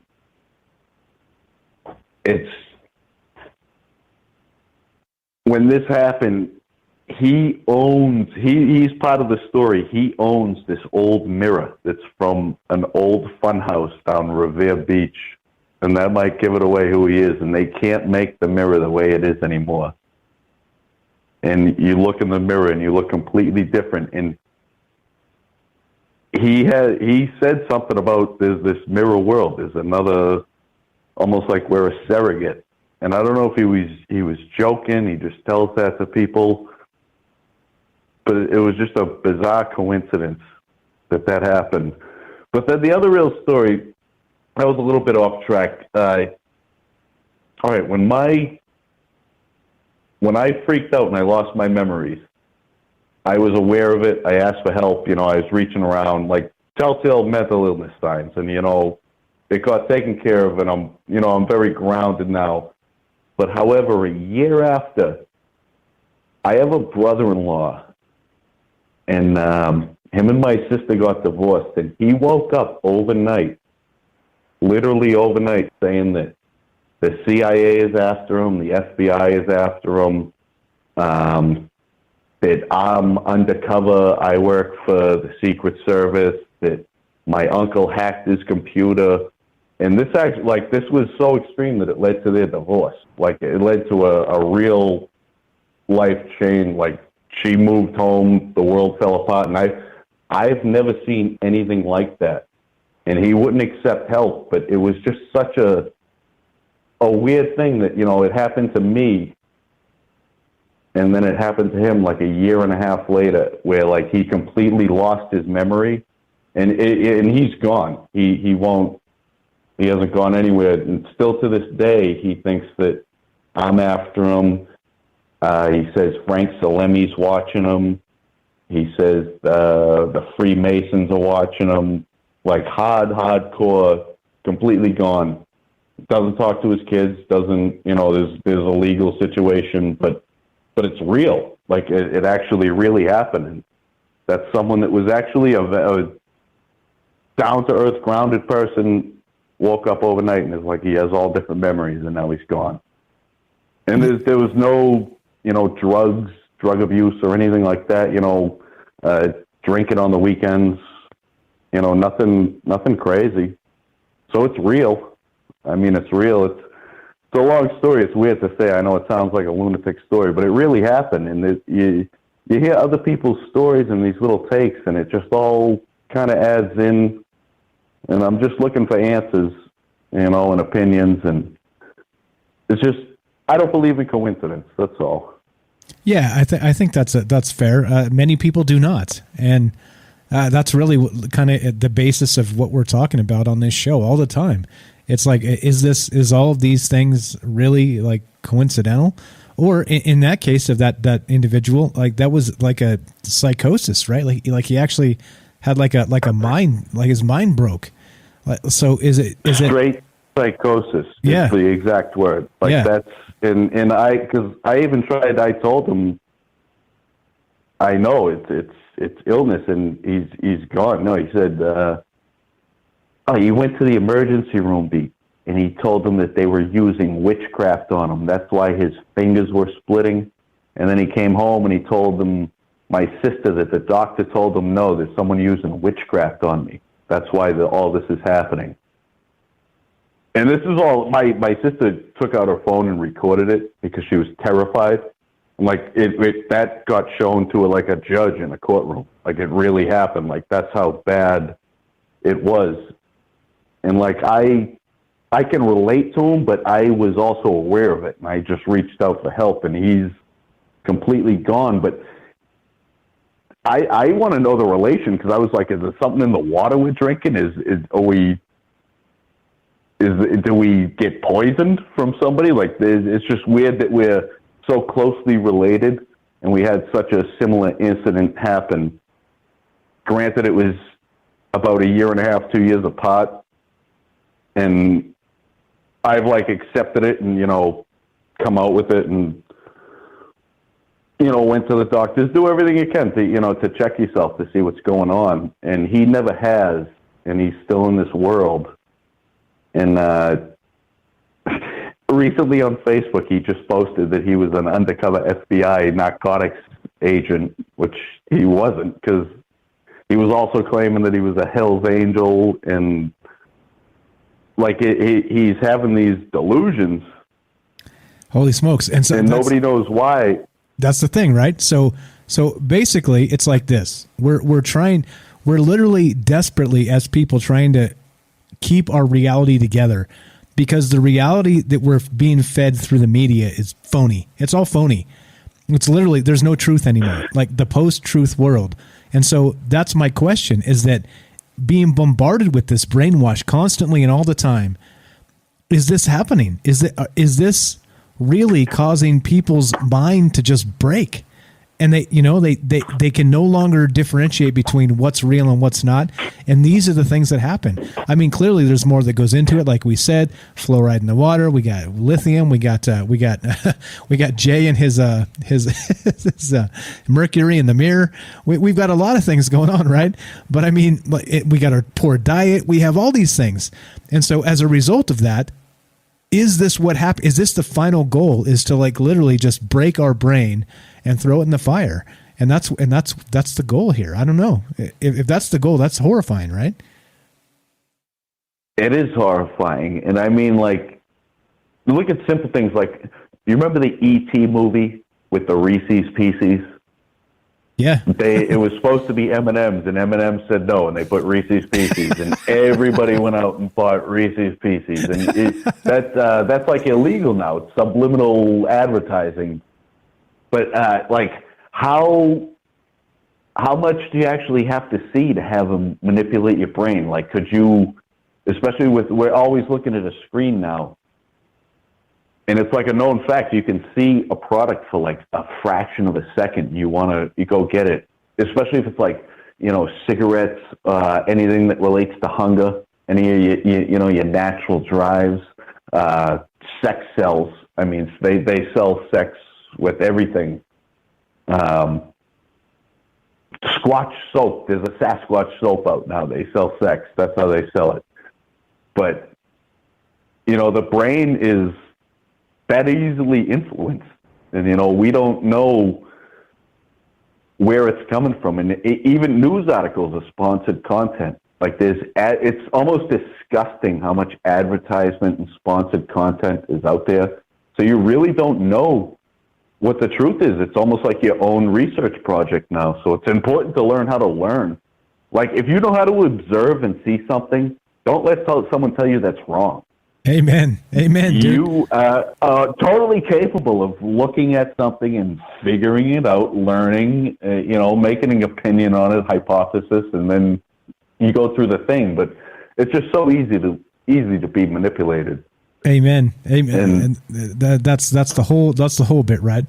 We're supposed to not trust our eyes and our ears anymore. We're supposed to be gaslighted by some asshole telling us 2 + 2 = 5. That's not the truth. We're smart enough, guys. We don't have to take some intellectual asshole to tell us that we're dumb and we don't know what's going on, because we can see with our own eyes, we can hear with our own ears, we can think with our own mind. And no matter how you spin it, your reality is still your reality. You're the best, Beechwood. Yeah. All right, my man. I'm going to go. I got a lot done tonight. I'm in the basement. But that was an awesome show. And, that, when you started, you said you didn't know how the show was going to go. This is real. What you just talked about is you can prove it with science. And then it just, that's that little gap between, I don't know what's going on, what happened with me and my brother-in-law, ex-brother-in-law, what I just said happened, is that little gap. And I mean, just talking about it, I don't know, maybe figure something out. But yeah, awesome show. Thanks for having me. I'll talk to you soon. Thank you, Beechwood. You're the best. You're the best. Your pooping story takes the night. Have a good one, bro. Thanks, my man. Thanks. Talk to you later. Later. All right, there you go. We got another call. Let's go to, I believe this is Elaine in California. Let's see. Is this working? Elaine, California. No? Elaine in California. You're on Trouble Minds with Mike. How are you?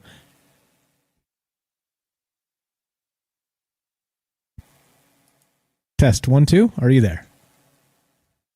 Can you hear me? I think we got a bad connection. All right. That's all right. If you guys want to be part of the show, call back. We'll put you on the show. 702-957-1037. That's 702-957-1037. I don't know what happened there. Let's go to this. We're going to go to thenextweb.com. And this is all right. This is kind of what we're talking about, right? Is that we're able to do this. Remember we talked about those deep fakes recently, if you guys watched the news show at all? They have that, the one that recently came out with Tom Cruise, right? With Tom Cruise. And if you guys saw that, there was like a TikTok account that came out doing like an actual like faking Tom Cruise, right? We got some good chat. You guys are hilarious. Looks like somebody. Let's see. What do we got? Jay says you call it a pooping story. People are calling in not too poopy. Robert says 2 + 2 is 22. Exactly right. 13579 says Robert to Timothy. Good stuff. Thanks, Fred. Thanks for hanging out with us. Good night. Thanks for being here. Let's see. Those Penny, those two have already been on the show. Get in here. Get your ass in here. 1.21 gigawatts. Yeah, exactly right. There we go. Jonathan, lithium in the drinking water. We'll actually, I'll pull that up next. But here we go. Let me just cover this real fast. So we've got this. This is what I was talking about. How deep fakes could help implant false memories in our minds. And this is kind of what I was saying, right? So we had these deep fakes of Tom Cruise recently.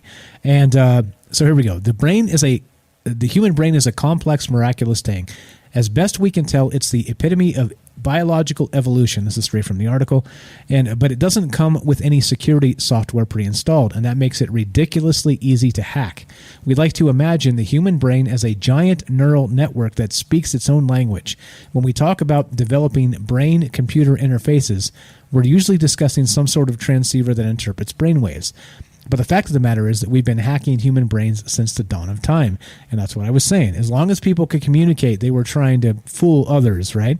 So here we go. Think about the actor who uses a sad memory to conjure tears, or the detective who uses reverse psychology to draw out a suspect's confession. These examples may seem less extraordinary than, say, the memory eraser from Men in Black. But the end result is essentially the same. We're able to edit the data our minds use to establish base reality, and we're really good at it. And that's the point, right? That's the whole point, is if we can't trust our memories, and the fight in mass media is really over how we remember the past so that they can control the future. This is straight out of 1984, which makes it horrifying, right? This is it. So imagine soon when we have people that don't fact check a damn thing. They just catch the soundbite from Sean Hannity and roll with it, or Don Lemon and roll with it, and it informs their future. It informs their present, right? And they take it as fact. And not only that, now we have these actually perfectly exemplified versions of people in these deep fakes, like that Tom Cruise one we played on the news show. It's horrifying how accurate it is. So now we can make, at least the individuals that did it can make Tom Cruise say whatever the hell you want Tom Cruise to say. And there's some people out there that are, God bless them, I guess, super Tom Cruise fans, right? So let's say that this individual that's making the Tom Cruise deep fakes suddenly starts making Tom Cruise become a political activist and putting little YouTube shorts up, right? Like little 30-second videos of Tom Cruise talking about his political views, right? Like we have a serious problem here, and we have people actually trying to fight with each other. I mean, based on just the information that's out there, it's crazy. Let's go to Penny in the UK. We're talking about memories tonight. Yeah, what's up? I see you, Aurora. Aurora, do we get something besides a black screen? Yeah. Hell yeah, you do. Hell yeah, we do. You get this. You get this this sweet overlay with the brain. The brain. All right, let's go to Penny. Let's go to Penny in the UK. Penny, welcome to the show. Long time no talk. How are you? Hello, you okay? Yes. Sorry, I'm just... Hello? Hello, Can you hello. hear me? Loud and clear, my friend. How are you? Perfectly. Do you hear me? I think maybe she didn't hear me. Hold on, let's see. That. This is good. Let me click that. Make sure we're good. I think we should be okay. We had a problem. All right. If you guys want to be part of the show, 702-957-1037. Get in here. We're going to talk to Penny here, and we've got time for you as well. So let's try this one more time. Let's go to Penny. Penny in the UK. Test 1, 2. I've just had...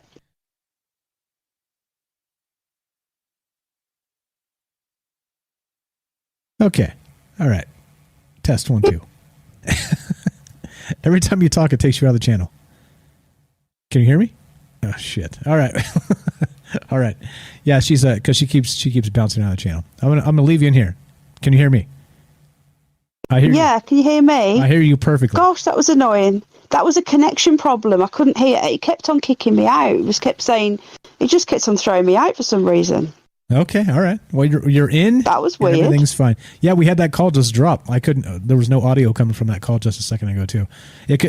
I doubt it's my internet. I'm gonna put the tinfoil hat on for this one. But how are you? Welcome to the show, Penny. Yeah, I'm not too bad, thank you. I'm all right. You know, sick of being in lockdown. You're still in lockdown here? Are you? Well, we're actually not. I had my cousin come out not too long ago, and we went out and hung out on the Las Vegas Strip for a couple hours, if you can believe that. Oh my goodness! And there was Did a ton of people. Did you have to wear a mask? Yeah. Well, it's masked still, but there was a shit ton of people out there. We couldn't find parking. I was shocked. It's been over a year since we've been down there, and I was like, holy crap! There's a lot of people down here now. So yeah, you guys are still locked down, like only grocery stores, and that's it. Yeah, and the hairdressers, everything. We've been in lockdown now, official full lockdown 3 times. But in between that, they were doing this tier thing. So the lowest, the most easing was tier 1, and only one place had that for a few weeks. And that meant that you were allowed out, but in groups of, the 666 rule that I told you about. They could do that, but everybody else was virtually locked down. Tier 3, the hairdressers had to close. So we've either been fully locked down or we've been virtually locked down for a year. Protests have banned. We had some protest. Can you hear me okay? You still there? Perfect. I'm right here with you. Sorry, you went really quiet, so I wasn't sure. I'm just listening. Did you hear about... No, it's okay, sorry. Did you hear about the protest last weekend? I was talking to Ash briefly about it the other day. I don't know whether you heard. I did not. Which protest? Right, okay. So London and a lot of the European capitals as well, I think Germany, Holland, France and some other places had anti-lockdown protests. And now the UK, us English folk, we tend to just put up with stuff, and the protests have been very, very, a bit pants. But this one, there was so many people there, it was unreal. Nobody expected it to be so big. So it was Saturday, and when everyone started to get there, we met at Speaker's Corner, which is supposed to be our free speech place, and everybody was in London. And the police started with their little tactics of, they ask your name. If you don't give your name, they want to fine you for being out, which is £200, which is about $240. But you don't have to give your name by law. You've got a right to remain silent. But they've taken that away. The right to remain silent is now gone, and you have to give your name so they can fine you. If you don't give your name, then they arrest you. And they were dragging people off in the back of vans. It was all streamed on. Mainstream media covered it all up. We get our news. Sorry. No, you're good. I did see something about that. I forgot that was the United Kingdom. They were saying there were hundreds of people, but there was actually maybe tens of thousands. It was something like that. There was, the 50,000 there. Holy smokes. Yeah. So I did see a quick blurb about that. But so they were actually just arresting people for not identifying themselves. Yeah, so they want to give you a £200 fine, and they need your name and your address to do that. So if you don't give it, and they were literally dragging like little old men. There was men, women. There was different colours, creeds. It wasn't just because they always call us far right, PAnon, conspiracy theorists. You know, anyone that goes. But this time there was, you know, the Pride people were out. Everybody was out. There was bus drivers stopping, shaking hands. Everyone was dancing, and it was just the atmosphere. But the police were going in, you know, dragging everybody off and whatever. So what happened was the Russia Today were covering it, because we actually get our news from Russia now. Ironically, Russia are the most free. They're more free than us. So people will... I'm not making this up. I'm sorry. I laugh only because it's so morbid. What else can you do? What else can you do? We get our news from Russia because they're more free than us. Yeah, honestly, they want to ban it though. They keep calling it fake news, Russia Today, and it's the only place that covers the protests. The mainstream media just say 100 people, PAnon, and that's it. So people were seeing it on Russia Today and social media. So people were getting down there, and that's how that there was tens of thousands of people, and there was too many for the police to drag up people off. So the police had to retreat, but there was no violence. Everybody was peaceful, and it was a really productive day, and we need to be doing that every week. But then what happened was on the Sunday, Antifa, I think it was probably a false flag stage. Antifa decided to go and smash up a police station and break in, set fire to it. It's a bit like watching that movie Precinct 13, that movie when the crazies break into the police station. And then what they could do then, because it was the day after, the press was sort of linking the two, so they could sort of do a little bit of a psyop and say, look at the protests, they've set fire to police station, but that was Antifa. They had the Antifa flag, and it was actually what they called their protest, the Kill the Bill protest. Kind of like how they're doing here, right? Yeah, I'm here. No. So it's like, how they're doing here. No. Hey, look. Yeah. Contrary to popular belief, I can listen also. I don't just talk. I'm just listening. No, I know you can, but it goes really quiet. Excuse me. Like usually when you're on the phone, you can hear a bit of a noise. It goes so quiet, and I'm like, shit, is it gone? That's the Discord is amazing. Discord's amazing. All right, let me comment real quick. So they're doing the same thing here. So with the January 6th protest, right? They're basically saying, now I don't care. Like you vote for who you want, you be politically who you want. I don't care. But they're saying that if you were part of that, you are part of a quote resistance. You're part of not even a resistance. You're part of a terrorist organization, right? Just because there are people there, even though they've probably got maybe 150 people or something actually on the list of people who broke in, but there were tens of thousands of people there. But now the narrative has changed to, if anybody was there, you're part of this, and you are now an enemy of the state. And it's easy, right? It's how the press does it. It's how they roll these things. And again, right, it's how they wage war on us. It's unfortunate. It's like just because some asshole did something bad and I happen to be on the block, it doesn't mean I'm guilty. I was just there. Like at what point do we forget that the people that do things badly should be held accountable for doing the bad things, and not try and lump them into one huge group by a voting block or demographic or whatever else? And then this Colorado shooting, I don't know if you saw this. They're arguing over the race of this dude. Some people are calling him white. Some people are calling him Syrian. Like it freaking matters. The dude murdered 10 people. Like, why do we give a shit what race this piece of garbage is? Who cares? Like, he's a murderer. Put him away. Put him in the gas chamber. That's that. It's a wrap. Sorry. Call me an old school asshole, but why do we care?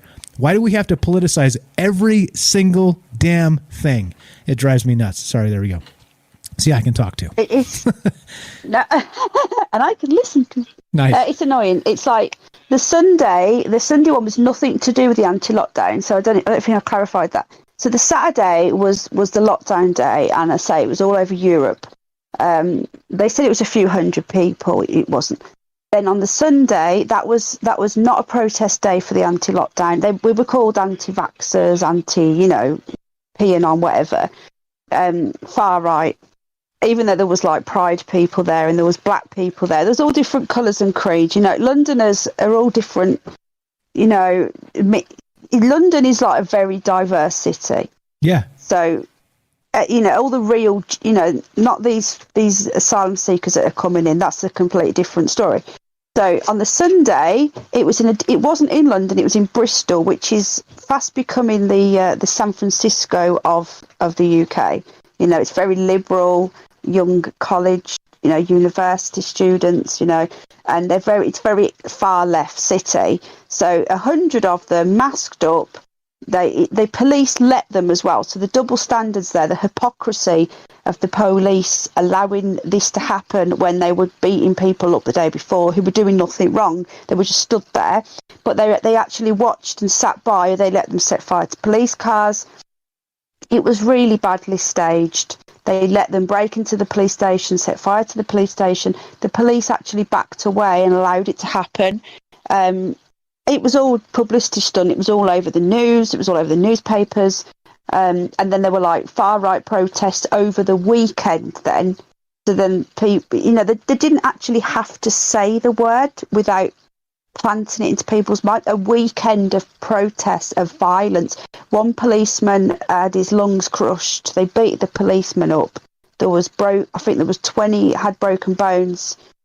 And they haven't said it was the far left on the Sunday. They just have left it to weekend protests. So the average Joe would be like, oh my God, look what they've done. You know, clumping the two together when the day before there was no policeman hurt or there was no violence whatsoever. Yeah. It's bad, isn't it? No, yeah. And that's exactly what's happening, right? The media is... Yeah, like we're forgetting about the simple thing called due process. Just like I said, if bad people do bad things, then they should be held accountable as individuals, right? And sure, if there's a group of them working together, then that's a conspiracy, right? By the word of the law. And so then they should be tried as individuals and together as extra charges for perpetrating a conspiracy. But they don't do that. Like, I mean, they do that, right? They do that to some extent. But again, we're talking, you know, how many dozens of people or maybe 100 people, a couple hundred people did some shitty stuff, right? Like, I don't think we should be burning things down, right? I don't think so. No. I think it's a waste of time. It's literally, you're displacing people that are innocent. Like if you burn down the corner store, there's a dude or a woman or there's people that own that corner store. You know what I mean? That have been there for Lord knows how long, probably like, you know, barely getting by in some cases, and you just screwed them by burning their shit down. Like what does that accomplish? In my opinion, not a damn thing. Not a damn thing. I personally think that this is to bring in martial law because we're already close to that anyway with the way the police are being. It's bad here. They're just pushing through a new law, which is the police crime something bill. So we're still not allowed to protest in more than 2. We're not allowed out for more than an hour a day, exercise an hour a day, and we're allowed to meet one other person as long as we stay to 6'6", 2 meters apart. We are, So there's police arresting people. There's videos out every day. In the meantime, I don't know if you've got time, but there was a murder last 2 weeks ago. It was apparently a police dude, but there's a whole new story on that. A girl went missing, one of the worst murders in history. They haven't said what happened to her, but they took days to identify her. She was 33 years old. She went missing on the 3rd of the 3rd, and she went missing, last seen on Common 33. So you can make what you want of that. I don't know whether you know much about the numbers there, but a policeman has been charged. But before he even got charged, they released his name, his photo. It's another psyop, and they're now saying that all men are evil, and they want to ban men after 6 o'clock out. They want a curfew for men because of this another false flag. She obviously was murdered, but it was all part of a. So there's that going on here. Wait, a curfew just for men? Just men? Are you serious? But they're putting that's what they want to do. But they're gonna vote on it. But I don't think it'll get through. But the fact that one of the Lords, female as usual, and there's been a few MPs coming out, have said that they agree with it. Our spineless so-called Prime Minister has just said absolutely nothing other than women don't feel safe. So yeah, we've had fake protests for the women. They're going to bring in martial law. That's what they want to do, and it wouldn't surprise me if it's not here within the next few weeks. It seems like it's headed that way, right? How's that 2 weeks to flatten the curve happening? They said 2 weeks to flatten the curve for you guys too, right? Yeah, it's been a year now. It was a year today since all this started. Exactly. They said that on the 12th of April, we're going to start being able to go to the park. And then on the end of April, we're allowed to, I think they're saying we could visit someone's house, but now they're saying there's a third wave coming, even though we've vaccinated over half of the adult population. I won't be taking the vaccine, but that's a different matter. And they're now going to force care workers to take it, which is against the Nuremberg Code, Article 6, which states nobody can force you to take a medical procedure. So that's against the law. But we can't really talk about that. I don't want to talk about it on your show. But regarding the thing that the show is about, I just wanted to let you know that I do believe that they can implant memories in you. And that was what I rang up for, really. But I just thought I'd fill you in on what's happening here. Yeah, no, it's good. It's good. Like, you don't know what's happening in a particular place unless you get exactly like this. Somebody call in and say, look, I live here. This is the shit that's going down. And that's why we get to bypass the media. So I did. So that's the thing, right? So you asked if I had seen the protest, and barely I saw it in passing. But the only thing I saw, and that's because another podcast I followed was actually talking about how they didn't actually report as many people there as were actually there, and that's what I knew.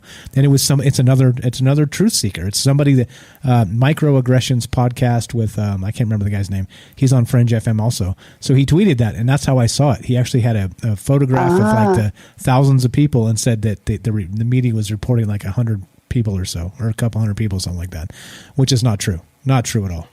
Not true at all. So, no, it's not. And there's a media company that I know them really well. That they're a news company, and they've been going about 3 years now, and I've known them since they started. They got quite big, and their reporter, who I know personally, was actually there, and he actually messaged me on the night on WhatsApp and said there was around 50,000 people there, because he was there. They stopped him. They tried to arrest him. He's only a young lad. He was about 20, young reporter. They said, we want proof that you're a reporter. He had to get his papers out to prove that he's a journalist. Here, you have to have a press pass. If you don't have a press pass, and it's got to be not even by the normal people press pass, it's got to be by a certain organisation, you get arrested. So I know in Canada, I don't know about you, America, but anyone can say they're a citizen journalist, but over here you've got to have papers. So he had to show his name, address. He said, I don't mind doing it because I'm here lawfully. But, yeah, he had to do all that. And he said there was at least 50,000 people there. So and it was a happy atmosphere, you know. I know people that were there. It was a happy atmosphere. There was no trouble. Then you've got the Antifa going in the next day, you know, all masked up so no one can see them. And they've been let off. And the members of parliament are just saying we won't condemn them because they're protesting. So that sounds it's insane. That sounds familiar. We've got like lots of Nancy Pelosi's here, like clones of her or something. They're like all the same. Your entire parliament is full of Nancy Pelosi clones.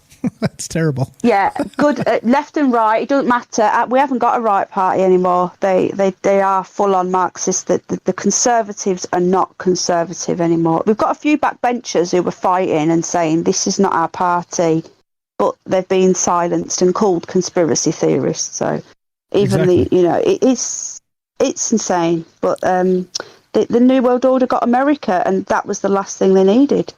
To get you guys, and they've got you. Once they flip America, it's game over, right? Because literally, we have all the guns, and you're not able to easily move in and take over unless you take all the guns.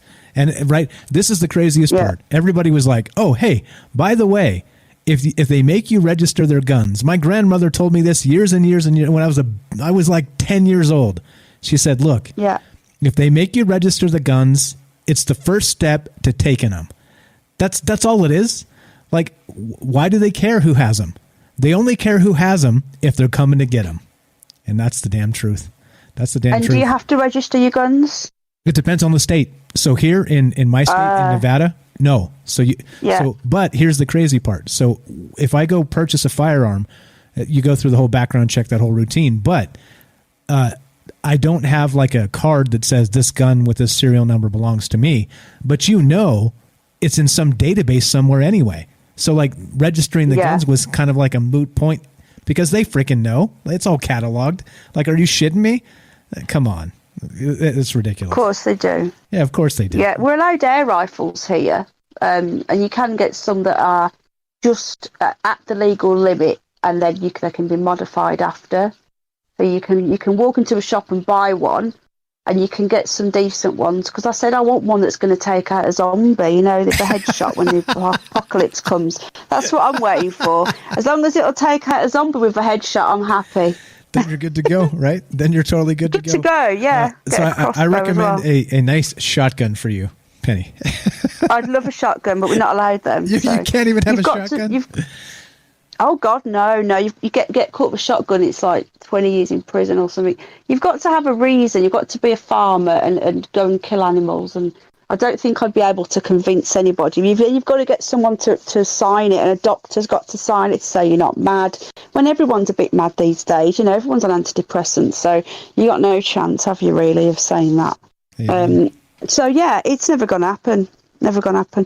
But, I didn't get to talk about the, is it MK Ultra you were talking about? Was it MK Ultra? MK Ultra. Yeah, I've been investigating that for a few years. It's it still happened. We've got the paperwork from the 70s that it happened, but I think it's still going on today. Do you remember the TV, the subliminals in your at the end of your shows in the 60s? And they used to put the music on, the national anthem. Have you seen about that? Yeah. And there were subliminals during it. Have you seen that, have you? Yep. Yeah. And it was like government is God and stuff like that. I've actually gone back and watched the oldest presidential debates. I was watching JFK debate Nixon.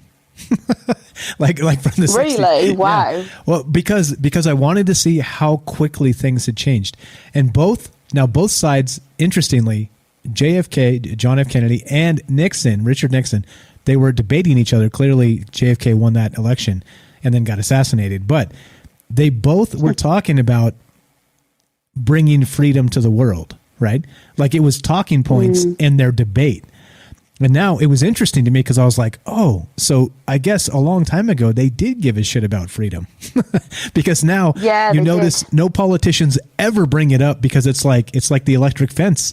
You can't bring up freedom because it means less laws. And if you bring up freedom and talk about less laws, you're the enemy. It's sick. Hey, we got a phone call. Let's take this phone call. Don't go anywhere, Penny. Stay here for this call, and then we're going to keep on trucking here. Okay, thank you. All right. Okay. I believe this is the phone call that dropped. Elaine from California, am I right? Yeah, actually, this is Harlequin talking on Elaine's phone. Oh, fantastic, Harlequin. How you doing? I was just calling about a Phillip K. Dick story. I thought you were going back there, but you haven't. But it also has to do with losing cultural memory. The last short story he published was in Playboy magazine.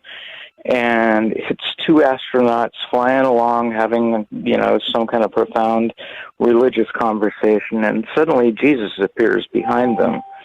And they continue and go a little deeper into it, and the body and blood of Christ thing comes up, and they ask him what he thinks of it. Yeah, and... And so I guess the driver of the spaceship turns to his buddy that's sitting there and he's gone. And so Jesus sits down next to the pilot and he says something to him, and then Jesus turns to him and bites him in the face. So the reality is, my point of it is that, tradition says one thing, that, the body and the blood, and you eat of the Savior. What if it was the other way around? That the Savior actually eats you? Classic Phillip K. Dick. Do you remember what that story was called? Raudavera's Case. And what made me think about it is like George Washington chopping the cherry tree down. Never happened, but that's what the story becomes after years and years and years. Santa Claus, St. Nicholas, real guy, but he never had flying reindeers. It's changing through tradition. So the memory becomes something that isn't. And brainwash, fantastic. Thank you for the help. Much. Thank you for the help in the chat there on Fringe FM Discord for ironing out the details. Oh, sure. Clearly, you're a Phillip K. Dick super fan. I appreciate you sharing the information and calling in with. Well, that story 30 years ago I was. Okay, all right. 30 years ago I was. Hey, I've got a lot of fluoride in the water since then. All right, fair enough. I appreciate the call. That's Harlequin from Discord. Thank you very much. We're about to finish up the show. Thanks for sharing. Thanks for helping me out tonight. All right. Have a great night. Finish it up. All right. Thanks a lot. Thanks a lot. There you go. Good story. See, I didn't know that one. Lots of good Phillip K. Dick stuff. Science fiction. Holy smokes! I didn't know that one. All right. Let's finish this up. What do you think? What do you think, Penny? I don't know. I've never heard of that guy. So Phillip K. Dick. I don't know who Okay. Philip. No, what did he do? So sci-fi, was it? He's actually probably like the most prolific sci-fi writer of all time, in my opinion. Probably in many opinions. Yeah. So, and not only that, he was kind of seeing the future from the 60s, and he had that situation where he seemed like he was channeling some entity that was giving him information from the future. And so he was kind of claiming that he wasn't writing science fiction. He was writing information giving to him from an entity about the future. So he was writing the truth. Crazy stuff. Wow, I'm going to have to find this dude. Because my favourite's always been H.P. Lovecraft, because I just love his mind, the way it worked. But yeah, this dude sounds very interesting. I have to look into him. I do. He probably was. He probably did see the future or whatever. Yeah, entities. So it turns out he ended up seeing his death. Like, he described exactly his death in detail. And then when he passed away, exactly as he described it, he didn't know it was himself, though, at the time. So he said he kept having this vision of a particular instance. And he described, like, an older male slumped over in between a coffee table and a couch and this type of situation. And so he didn't know exactly why he kept having the same vision, but he did. And then when he passed away, that was what it looked like. So crazy stuff. Oh my God. Yeah. That is crazy stuff. Very much so. So yeah, check him out. He's definitely got a long, crazy story. Phillip K. Dick. He did that Total Recall. You've seen that movie, right, with Arnold Schwarzenegger? Oh, did he? Did he write it? Did he? Yeah. So he wrote a short story. Book? Exactly. So he wrote the story that movie was based on. Yeah. That's the guy. I love that movie. The first one. The second one was a bit pants, wasn't it? Yeah. Well, aren't they always? The remakes are always terrible. What can you do? Yeah, I'm a big Arnie fan. I've watched all the old Arnie. That's one of my favourite movies of all time. Total Recall. Awesome movie. Yeah, definitely good. I watch it again from time to time just because it's that good. But yeah, all right. So we're talking memories. We're here with Penny Bunny. Everybody follow Penny Bunny and the Curious Bunny on YouTube. It's the least I can do. Penny is like a #1 super fan in UK. At least I'm told. Oh, thank you. So please, yes. Please follow Penny Bunny. Super fan. That's what I'm. Yeah, I've nearly gone on Penny Bunny. I'm on 2 strikes for the most ludicrous thing. They're going through my private videos and finding little shout out videos that I did, saying go to my other channel and watch this video, and they've given me strike on that now. So they want to get rid of me, obviously. So Curious Bunny's on 1 strike. which isn't too bad. So it's a community guideline. You're just racking up the strikes. Yeah. If you guys want to find her channel, go to ours. Actually, I'll link it. We'll link it here before we finish up. I'm gonna get if your you can channel put Curious Bunny in, because the Penny Bunny's just that's just for my animals now. I've had to get rid of everything on that. So just Curious Bunny now. I'm doing all my alien stuff on there. I've had to pull it back. I can't do any conspiracy, like, you know, the stuff that I want to talk about, like what's happening in the world and stuff. Okay, perfect. But, so search we're doing Curious aliens, Bunny. Antarctica. And yeah, Ash Curious Bunny. has made a couple of Tasha appearances, will put it right? in. Okay, thank you, Tasha. What's yeah, up, Tasha? Thanks, Tasha, darling. Ash is a regular every 2 weeks now. Every fortnight on a Sunday night, we've got Ash. Nice. He's going to bring us the conspiracy news with a reptilian view. Even better. They love him. They love him. Ash is so popular. I'm getting contacted asking for Ash back every week. I'm trying to bribe him. He loves my guinea pig. He wants to sniff. He wants to smell my it. Guinea pig. You probably shouldn't let him get close to it. And he exactly, and he's drooling at that. But Snoopy's a bit scared of him, so we heard him talking, and then Snoopy started squeaking and ran away. But yeah, he wants to.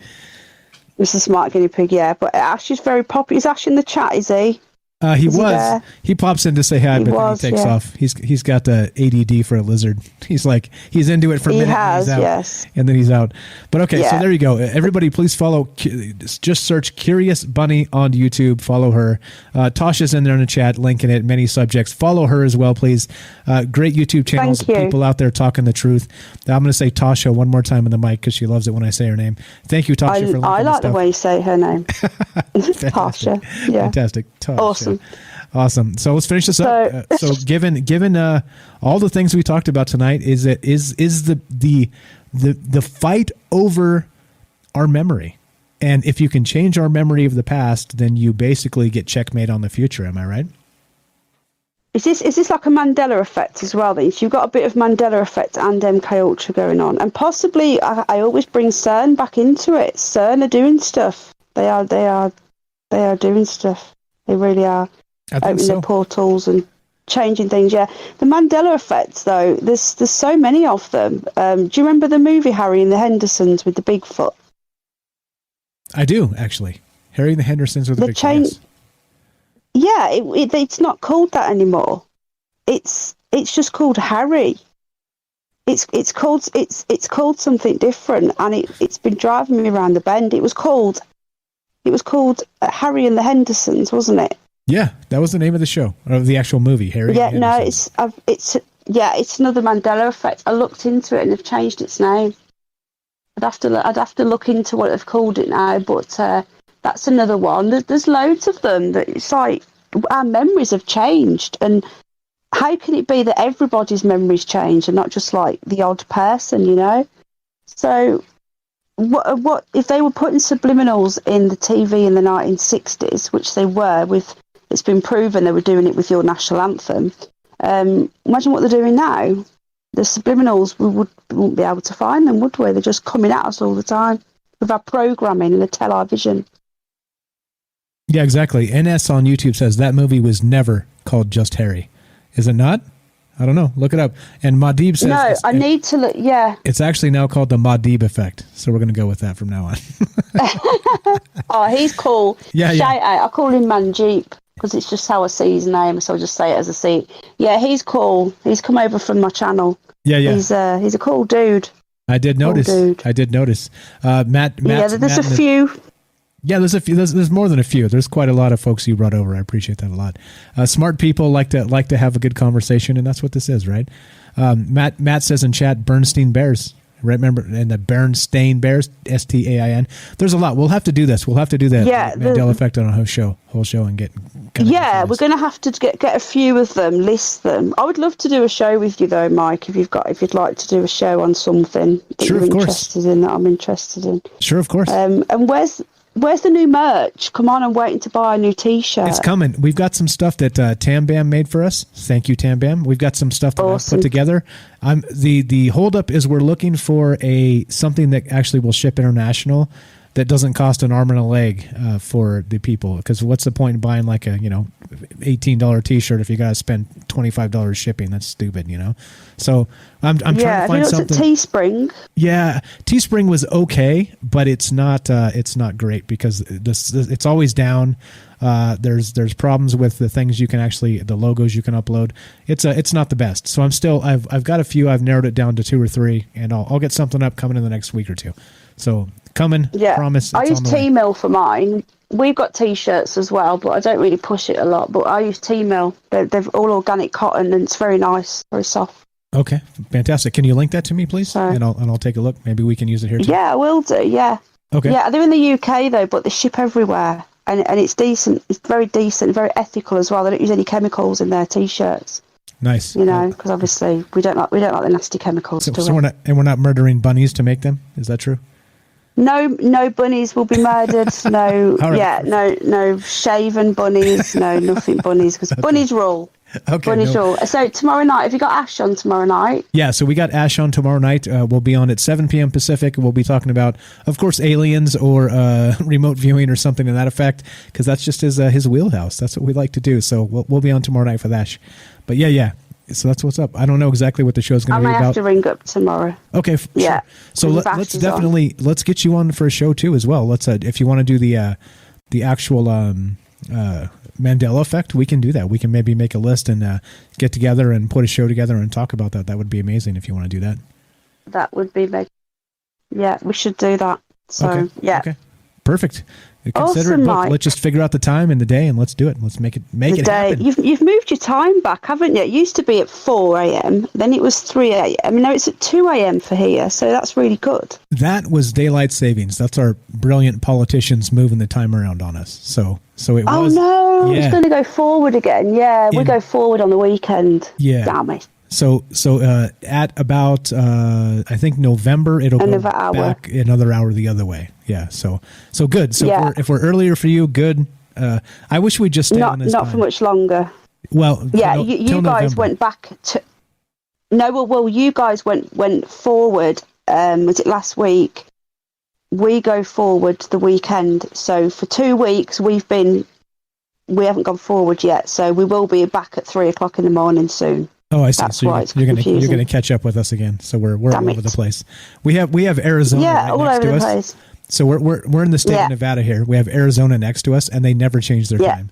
So we. Really? Yeah, exactly. So it's so stupid. So like, depending on when you're traveling to Arizona, when you go across the border, you either gain it stays the same or you lose an hour or whatever. It's the dumbest thing ever. Anyway, whatever. More stupid politician stuff. Exactly. All right, so you heard it here first. Penny's going to be on the show at some time in the near future. We're going to talk about the Mandela Effect in full and some of the things and maybe CERN and add that into the loop because, of course, you can't talk about Mandela Effect without CERN and the world ending in 2012. So we're going to get there. Yeah, 2021, 2012. Yeah, can we do it a little bit earlier though, Mike, or would that not work for you? Yeah, it doesn't work just because of the radio thing. So if you want to, we can start an hour earlier. And then we start the radio show at 7. So we could do that if you want. That would be okay. Yeah, so I could do like an hour first and then do a bit of time on the radio. Right, sure. Or do you not want me on the radio? No, I'd love to have you on the radio. You are not a potty mouth. I'd love to have you on the radio. No, I'm not. I'll try not to be anyway. No, me, Malak will, but I won't. I won't. I don't really swear a lot anyway, so. Yeah, I noticed. Okay, so no problem. Public, so let's do it. Whenever you want to do it, what we'll do is we'll put out the announcement. We'll start an hour earlier. We'll start at 6 our time, and then at 7 we'll start on the radio, and then go 2 more hours till 9, and then finish then.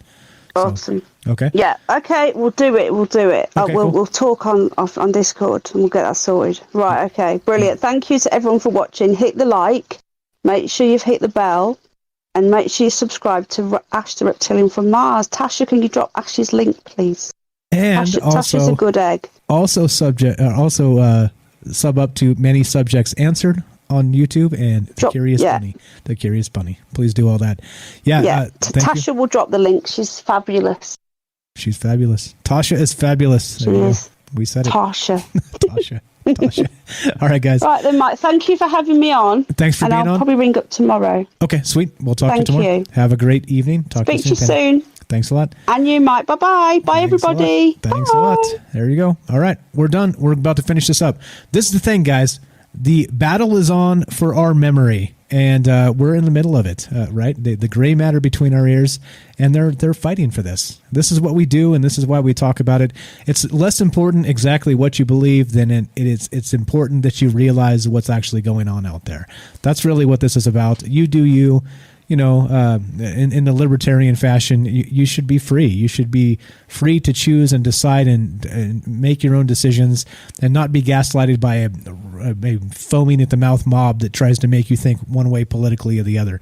No, it's not what we're trying to do. You know that. That's why you're here. That's what we're talking about. Thank you to Jay.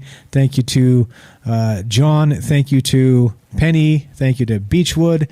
Thank you to Harlequin for calling in and helping me out in the chat with the Phillip K. Dick stuff. I completely lost my links. I appreciate that a lot. Thank you everybody. Thank you for listening. Thank you. Like I said, I feel like a politician. Kissing all the babies. We'll be back tomorrow night. Tomorrow night will be 7 p.m. We'll be back with Ash, 7 p.m. Pacific, 10 p.m. Eastern, and we'll be doing Fringe Late Night. We'll be on the radio again, actual radio. That's in KFS. Is it T? KFS? KFSA? Shit, I'm a terrible radio guy. I'll find out. It's in Fort Smith, Arkansas. Anyway, you guys are the best. Thanks for listening. Thanks for hanging out. Sorry today was a little disjointed. What can you do? We got the household up in disarray for a minute. So, in any case, it doesn't matter. We got tomorrow. We always got tomorrow, God willing. Like my grandmother always used to say, God willing, we've got tomorrow. See you manana, guys. This is the thing. Be sure. Be strong, be true. Thank you for listening. Thanks for hanging out. Thanks for being here. Thanks for being enthusiastic. Thanks for making this show a success. This show's not a success without you guys. I mean that 150%. If I'm sitting here in the corner talking to myself, that's all it is. You understand? I am me, you are you, but together we are us. And us is a powerful thing. Thanks again. Appreciate you listening. From our troubled minds to yours, have a great night. We'll see you tomorrow, 7 p.m. Pacific. We'll be here with Ash, the reptilian from Mars. Have a great night, guys. Thanks again, Tasha. I'll say it one more time. Tasha. Follow Curious Bunny. Follow Many Subjects Answered on YouTube, guys. They're the best. See you tomorrow.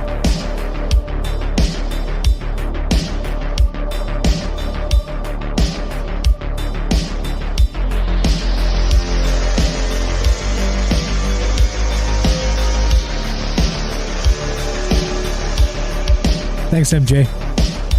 Appreciate you hanging out with us.